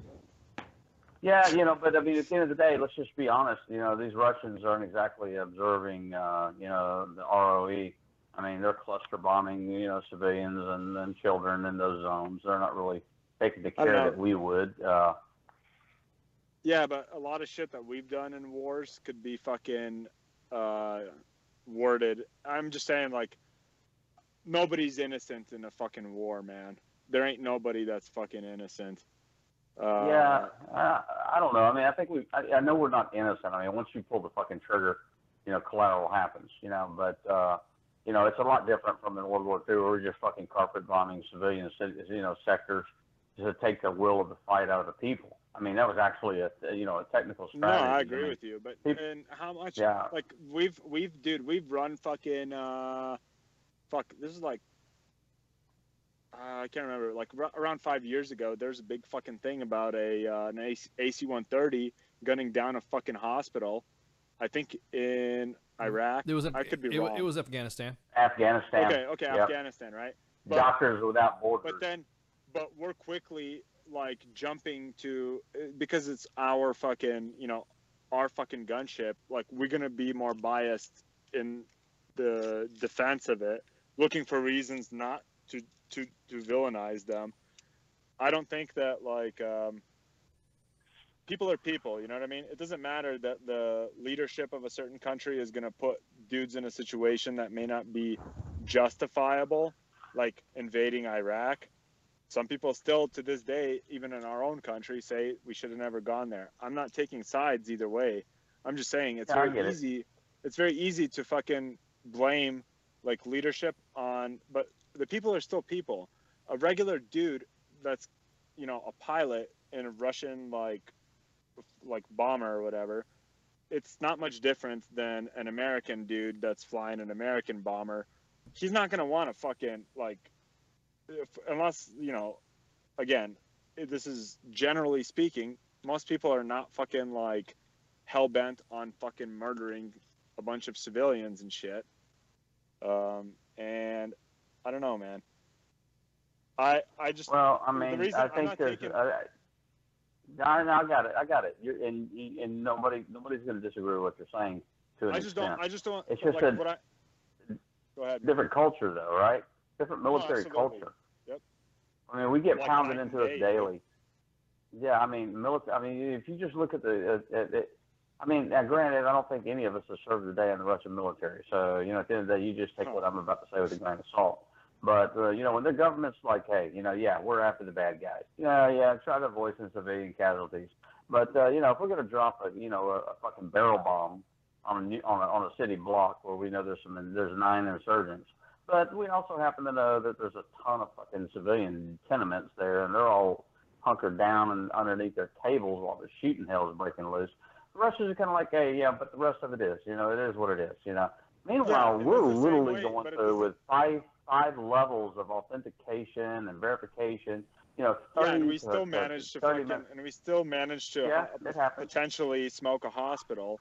Yeah, it doesn't make anyone good or bad. Americans 50, 60 years ago would do the same thing we just said in World War II, right? Like, it was even in Vietnam, right? Like burning out fucking jungle canopies and shit. Like, that's right. I'll win your hearts and minds, or I'll burn your fucking village down. All I'm saying is that's like, I have more respect and more in common with the fucking dude that's behind the trigger who is my fucking enemy than I do with the politician that fucking sends me in to fucking pull the trigger. You know what I mean? Nah, like, no doubt. No argument there, man. That's well put too, by the way. Thank you. My big thing is, like, there's a lot of animosity that's built around fucking these opinions and perspectives of like, this is the bad guy. There's no bad guys, man. Like the fucking dudes, the fucking dirt booger eaters that were fucking hunting down at night, they're fucking telling the other booger eaters that we're the fucking bad guys. It's all about perspective. No, that's how it's got to happen, right? I mean, you can't build the animosity, pull the trigger without it. No, exactly. That's what I'm saying. And like, I don't want to fucking say like, hey, Russians are bad. Like, no, dude, people are fucking people. Like, this is how like World War I, right?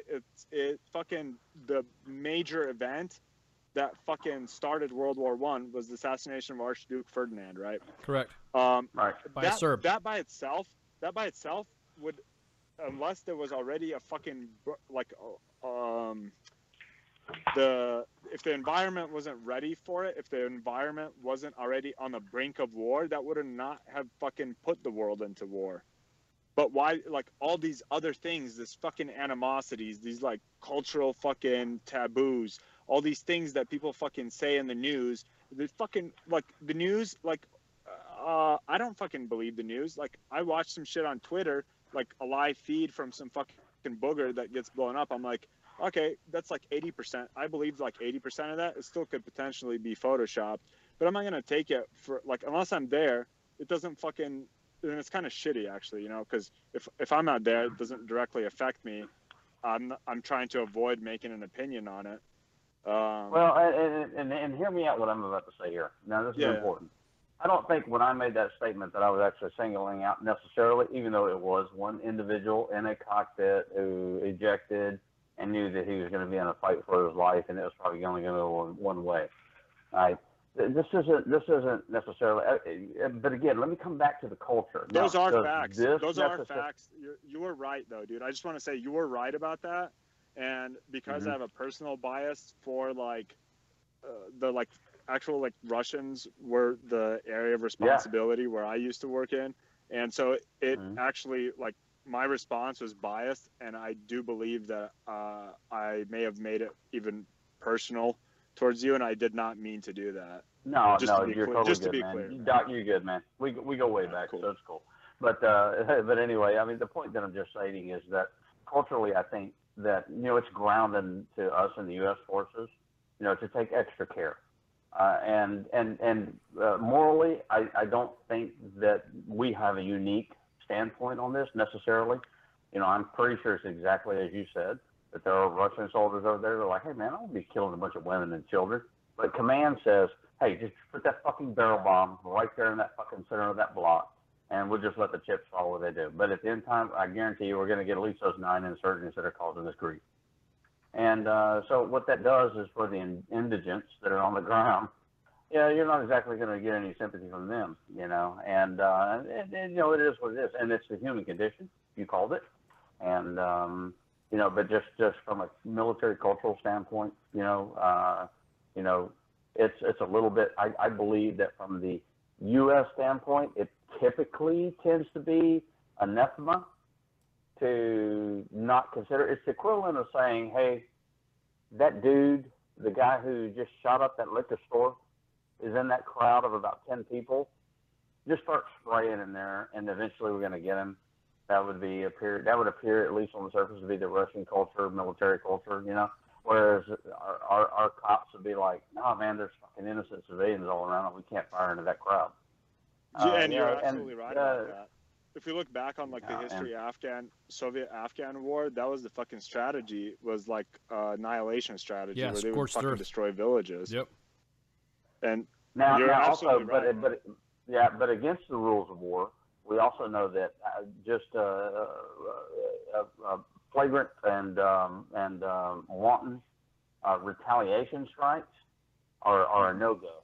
That is a no-go. And exactly after that Russian got his ass shot down and then got shot, you know, in that running gun battle, and from a warrior's perspective, he did the right thing. I mean, from a warrior's perspective, right? Hey, man, you're down to your last round. Use what you got. You know, do what you got to do. You're gonna go out and then it's Valhalla. You know, but yeah, dude, it's respectable. Even his enemy will respect him for that. I totally Yeah, well, agree they with actually on their video and their statement, they said, "Hey, a gun battle ensued. The guy fought to the bitter end." Usually, they would try to denigrate this guy as being a running dog or some bullshit like that. But they were like, "Hey, the dude put up a pretty good fight," you know. And but nonetheless, yeah, and that's definitely respectable. I agree with you. Yeah, I mean, even the Aloha Snackbar crowd were like, hey, you got to give it up to this guy, you know, which is something they rarely do. But despite all that, you know, you have the aspect where, I forgot what I was going to say. Shit, damn it. But but back to the original point, though, you know, some of those exposure, you know, to the combat tactics, even at a basic training level, and maybe even taking a little bit further, like the Marine Corps does actually, you know, okay, you're done with basic, now it's time to move on to the next phase of our infantry training, and then you're going to branch the MOS.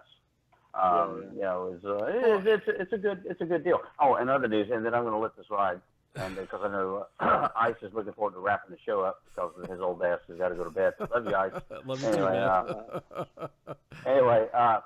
So you guys also read in the news, and I love you guys because you don't just stay informed on the mainstream shit, but you also kind of pick up on some of the other nuances. That's why Doc knew all about the good details regarding our Russian pilot friend, our deceased Russian pilot friend. Of course, we ended up smoking anywhere between 150 to about 200 Russian, probably contractors. Yes. In Syria. We smoked their Blackwater. Yeah, we smoked their Blackwater guys, exactly. Yep. Yeah, we sure did. Yeah, oops. Yeah, because apparently Putin's got a little bit of a potential political issue with having boots on the ground himself, which is interesting. Yeah, dude, but that's bound to... We knew as soon as they fucking went there, we knew it's a matter of time before that shit happened. Yeah, exactly. It was going to happen. I'm just surprised it didn't happen to us. There's an interesting dynamic regarding the Russians. You know, we spent, Doc, not you, but Ice and I, throughout the 80s, we're pretty much brought up to believe that, you know, the Russians were just had their finger hovering over the trigger. In reality, they were actually fucking kind of a little bit terrified of it. You know, when all the evidence was done after, you know, the fall of the Soviet Empire, you know, the documentation was like, they had multiple layers of of secondary checks before they pushed the button. Where we had like 3. There was a story. I don't know how fucking true this is, and I can't remember the source for it right now. But there was like pretty close to a missile launch. Yes. When the Russian down anti-air 007. No. They saw what were sunspots in the clouds, and they thought it was like a missile strike from the U.S.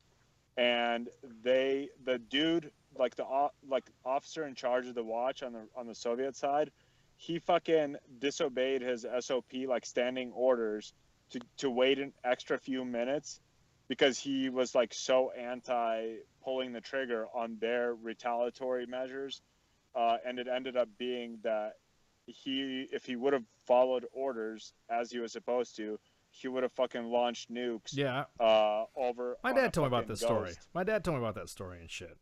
Yeah. So there So was I don't like know, but I don't know. that happened. Yeah, it happened.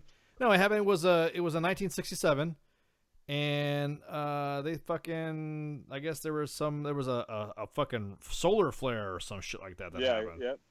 And then It got picked up on the radar. it got picked up on the like radar. reflecting off of clouds. Exactly.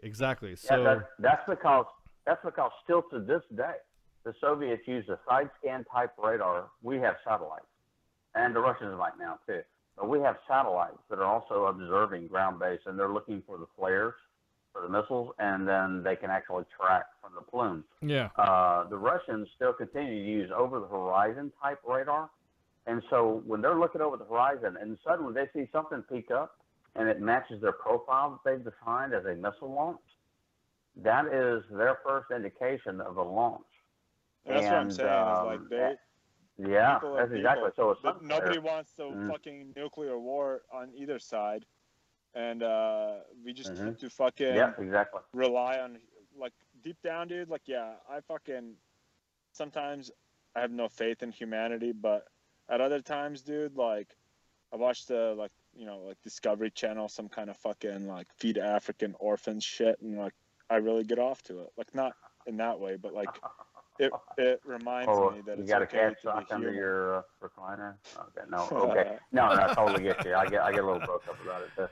Well, hey, we gotta go, go, We're man. all in the same boat at the end of the day. We got some basic human compassion. Otherwise, we probably wouldn't get along with each other at all here on this very call. Yeah. But of course. No, yeah. dude. But anyway, yeah. You Just know, wanted respect, to yeah, no, you too, brother, you too, and I totally get it. I just from the individual warrior's perspective. I don't think anyone could have made a more eloquent point than what you said. And so I appreciate you saying it, and I think we all should probably take note of it. The fact that the two guys squaring off to each other, trying to kill each other, actually have more in common than the politicians that send them into battle. That's well put, man. It's not that it never crossed my mind, but to hear it just encapsulated like that, I think that's something we should all probably mark down on our mental Rolodex as a reality. I'm sure it was like a Napoleon Bonaparte quote that I plagiarized unintentionally. That's the kind of shit that you jerk off to. Are you two lovebirds done? We got to close it out. I'm not a scholar of Napoleon. Hey. But, if he said that, then so be it. Yeah. Hey, we got to go. I don't know. I'm just trying to be like, it's just how I feel. It's there's not many shit that I feel like I can say that hasn't already been said by somebody who has been fucking memorialized as a great person. It's because there's only so many things that we can say about this kind of stuff, and I'm just a fucking new in this just world. a dude. I think it's a biblical. Exactly. I think it's a biblical term somewhere that there's nothing new that hasn't already happened in this world. We just think it's unique, but nonetheless. So anyway, it's exciting times. Interesting times that we live in. The Chinese are laughing their ass off. The fact that we're living like, they speak English. Oh, rogue praise. English. Hot praise. Y'all need to fucking wrap it up, lovebirds. Shit. Yo, I gotta pop smoke, man. I gotta tuck the boy in. Yeah, and outside of that, we'll just go ahead and give it back to Ice. Yeah, thank you. No, dude. Hey, thanks for having me on, dude. Always a pleasure. And you guys fucking. Warning shots. We gotta have. I thought we had you on the regular, man. We need to get Dude, if you've only been ducking in like me, that's no, that's you party guys, foul. you guys just need to hurry up so we can finish the show. Yeah, dude. Oh my God, here we Ice go. isn't- You and ice your is fucking not- sleep time. You damn right. I need my fucking beauty sleep. So get out of here, guys. All right, Fuckers. brother. Hey, have a All good right, one. man. All right, man. All right, catch you guys later, man. All right. Ice, be good. Yep, you See too, ya. man. Yep. Doc, later. Bye. Yep. God damn. Woo, man. You there, Spanky? Spank, is anybody fucking? I am. I was about to say, man. My mute button I was about to say because, everyone's like having I didn't want to problems with interrupt their, Ambro Love thing. Yeah, they had I know, going on. man. Holy shit, they're like going off on these esoteric fucking bullshit, and I was about ready. Hang on, this is what I was getting ready to play. Literally, I was going to play this. Young man, you've been found guilty by a jury of your peers. The crime you've committed was very serious. And before I sentence you, I'd like to say a few words about your arrest record. What the hell? Yo, the sign is real simple, B. It says wrap it up. Wrap that shit up, B. I don't think that's a good idea. Man, you want some too? You better wrap it up. Seriously, like I said, I didn't want to get involved. I know I they're didn't know what going kinda, back and bromance forth, man. was going on Woo! there. Holy shit! What's up, Tracy? How y'all doing? Oh man, exactly that. They need. Oh god, you guys in the fucking Facebook live chat, you guys were saying the same shit too. Tracy was like, they need to get they need to call each other and talk it out, and then Heath goes, woo woo. Exactly. Oh my god, hang on. This just in, Doc Madness and Stanky are now talking. Oh my god. The finder's fee. Yeah, for the yeah, bromance. exactly. Because it's that bromance going. I mean, hang on. Oh man, hang on. Doc Madness and Stankus now have a bromance. Oh my god. Oh my god. Oh shit. Okay, so we gotta do some house cleaning. Go over some of the shit we got going on with the shows. And we got some guests coming up. We got a show every night, 20 to 2300. You're listening to SGT'S Time right now. Dude, Mike Golf like took off. He said, I gotta go to the bathroom, and he's like, he's out of here. So, yeah. So tomorrow we're gonna have Vinny Stefanelli from Music for Veterans. Playing a musical veterans is playing music just 30 minutes a day is enough to create a dramatic improvement in a person's life. Music for Veterans offers a fun yet effective approach to addressing veterans' service-related issues and all that. Next Friday, we're going to have Scott Morrison for Operation Supply Drop in response to a growing need from our deployed troops. I can't wait for this guest to come on because he's the one that does the video game care packages downrange. So I'm looking. That's fucking awesome when he comes on.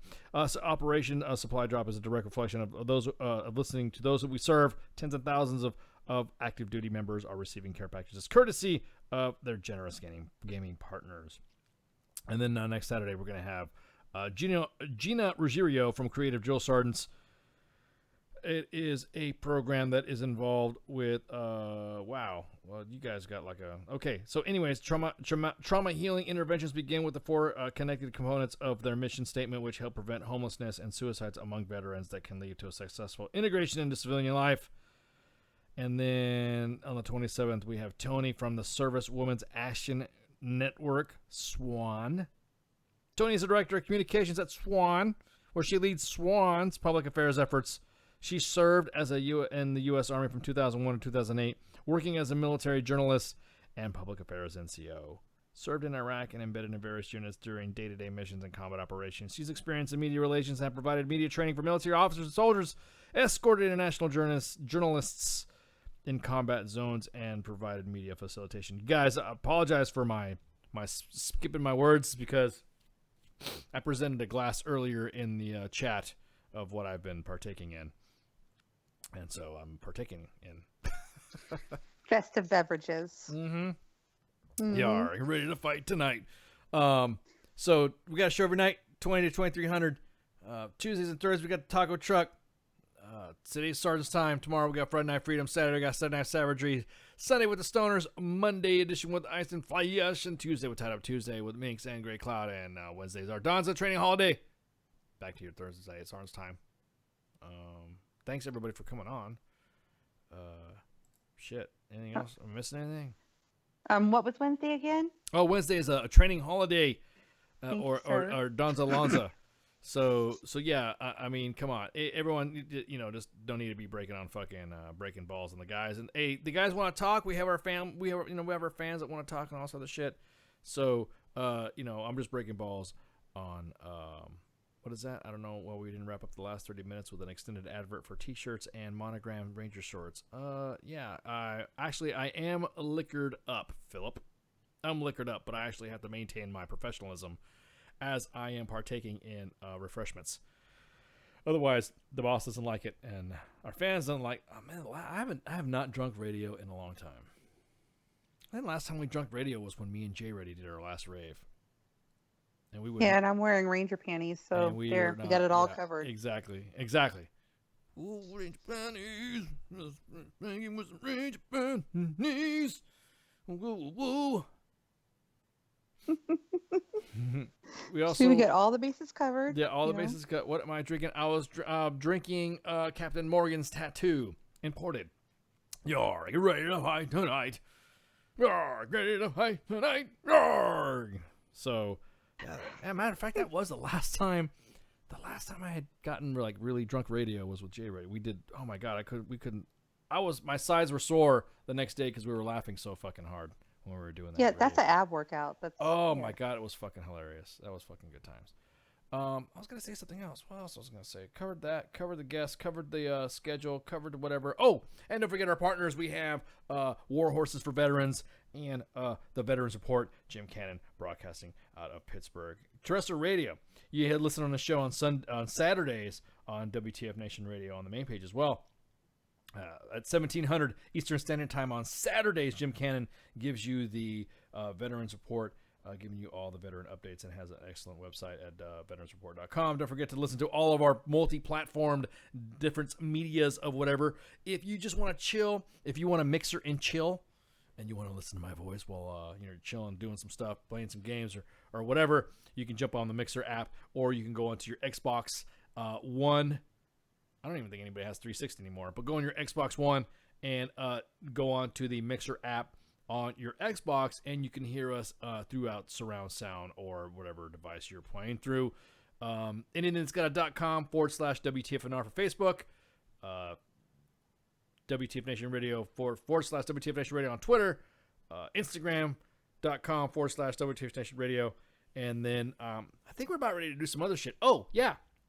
We're going to be launching some other stuff pretty soon, and stand by for it. It's gonna be pretty exciting. It's gonna be pretty fun. And once that comes out, you guys will be like, "Oh wow, that's pretty cool." I mean, I think it's pretty cool. I mean, just talking and rapping because I'm rambling, because I'm talking because I'm rambling. WTFNationRadio.com if you want to check out all of our podcasts and all that. We had our site down for maintenance, and now it's back up, so you'll be able to get your podcasts up and loaded. And you'll be able to download them on iTunes. Yes, we have now gone to the Apple side, which everyone actually says is pretty good. You can go on WTFNationRadio.com on iTunes and download a podcast, all free. Veterans for Veterans and all that. Don't forget to make sure you want to click on that donate button to keep us going, to keep the lights running. Have I shamelessly plugged everything now? I want to make sure because very good job. My lips are numb. That's why you're in charge. My lips are numb. Why? Because my lips are numb?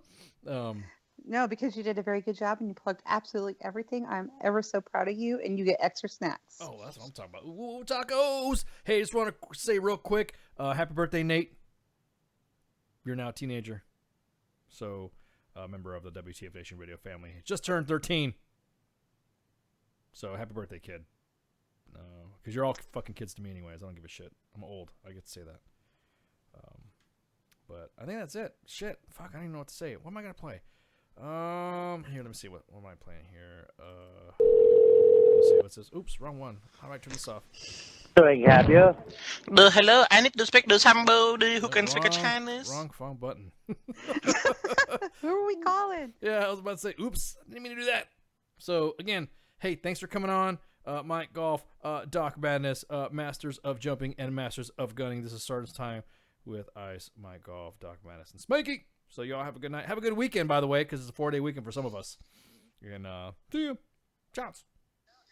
Sweet dreams. Sweet dreams. Shots. Fuck, what did I push? Anyways. The voice of U.S. Army, WTF Moments. This is WTF Nation Radio. Good evening, boys and girls. This is Tim Kennedy. I'm a Special Forces sniper, a Ranger qualified Green Beret, a UFC fighter. Please listen to us and the shenanigans that we're going to say. We will insult you. There will be racial slurs. We will be sexist. We will offend you. But there will be magic, and a unicorn will be raped. So enjoy the show. Thank you for listening on WTF Nation Radio.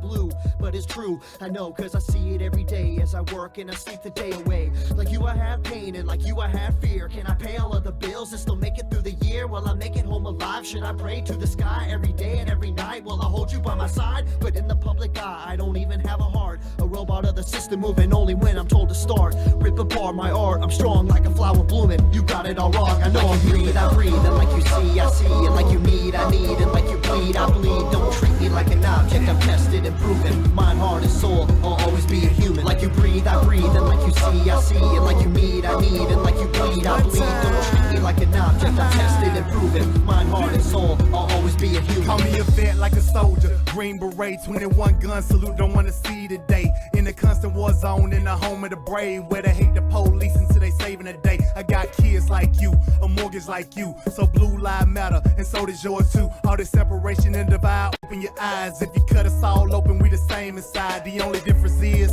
I run to the gunfight. Get peace when it's chaos, when the people don't act right. But I'm under scrutiny for trying to protect me. Pull a pistol and I'm shooting for trying to contest me. I got a quick second to make a deadly decision. The media betrayed me like a kid for a living, like I'm cold with no heart, a brain with no thoughts, a body with no feeling, a life with no cause. Like you breathe, I breathe, and like you see, I see. And like you need, I need. And like you bleed, I bleed. Don't treat me like an object, I'm tested and proven. Mind, heart, and soul, I'll always be a human. Like you breathe, I breathe. And like you see, I see. And like you need, I need. And like you bleed, I bleed. Don't treat me like an object, I'm tested and proven. Mind, heart, and soul, I'll always be a human. I'm damned if I do, and damned if I don't. It's like every single time I say what's on my mind, they go for my throat, they spew evil words. If you are absurd, always grinding, grinning, and killing my soul with these verbs. Hold me down, like I can't gasp for air. I'm closed inside of a box, like I'm inside Fort Knox. Every time that I'm there, I don't know why they think that I'm different from you. All that's true is I'm a like human. You breathe, I breathe, and like you see, I see. And like you need, I need. And like you bleed, I bleed. Don't treat me like an object, I'm tested and proven. Mind, heart, and soul, I'll always be a human. Like you breathe, I breathe. And like you see, I see. And like you need, I need. And like you bleed, I bleed. Don't treat me like an object, I'm tested and proven. Mind, heart, and soul, I'll always be a human. Like you breathe, I breathe. And like you see, I see. And like you need, I need. And like you bleed, I bleed. Don't treat me like an object, I'm tested and proven. Mind, heart, and soul, I'll always be a human. Like you breathe, I breathe. And like you see, I see. And like you need, I need. And like you bleed, I bleed. Don't treat me like an object, I'm tested and proven. Mind, heart, and soul, I'll always be a human.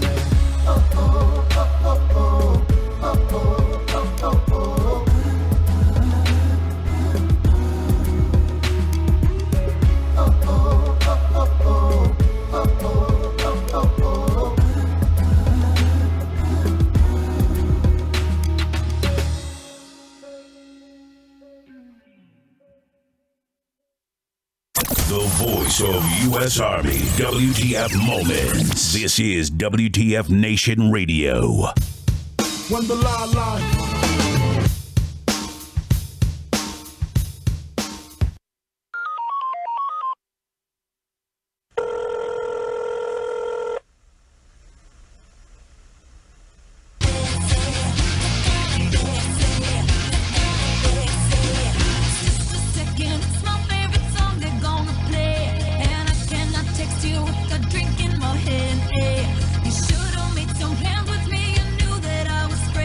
And now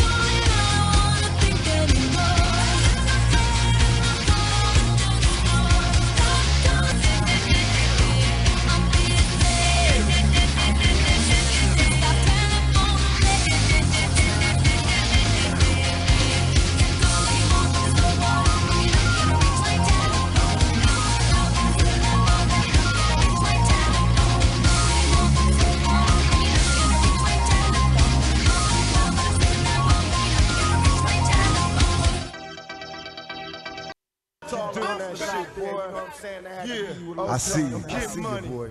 It's that shot, The voice of U.S. Army, WTF Moments. This is WTF Nation Radio. Good evening, boys and girls. This is Tim Kennedy. I'm a Special Forces sniper, a Ranger qualified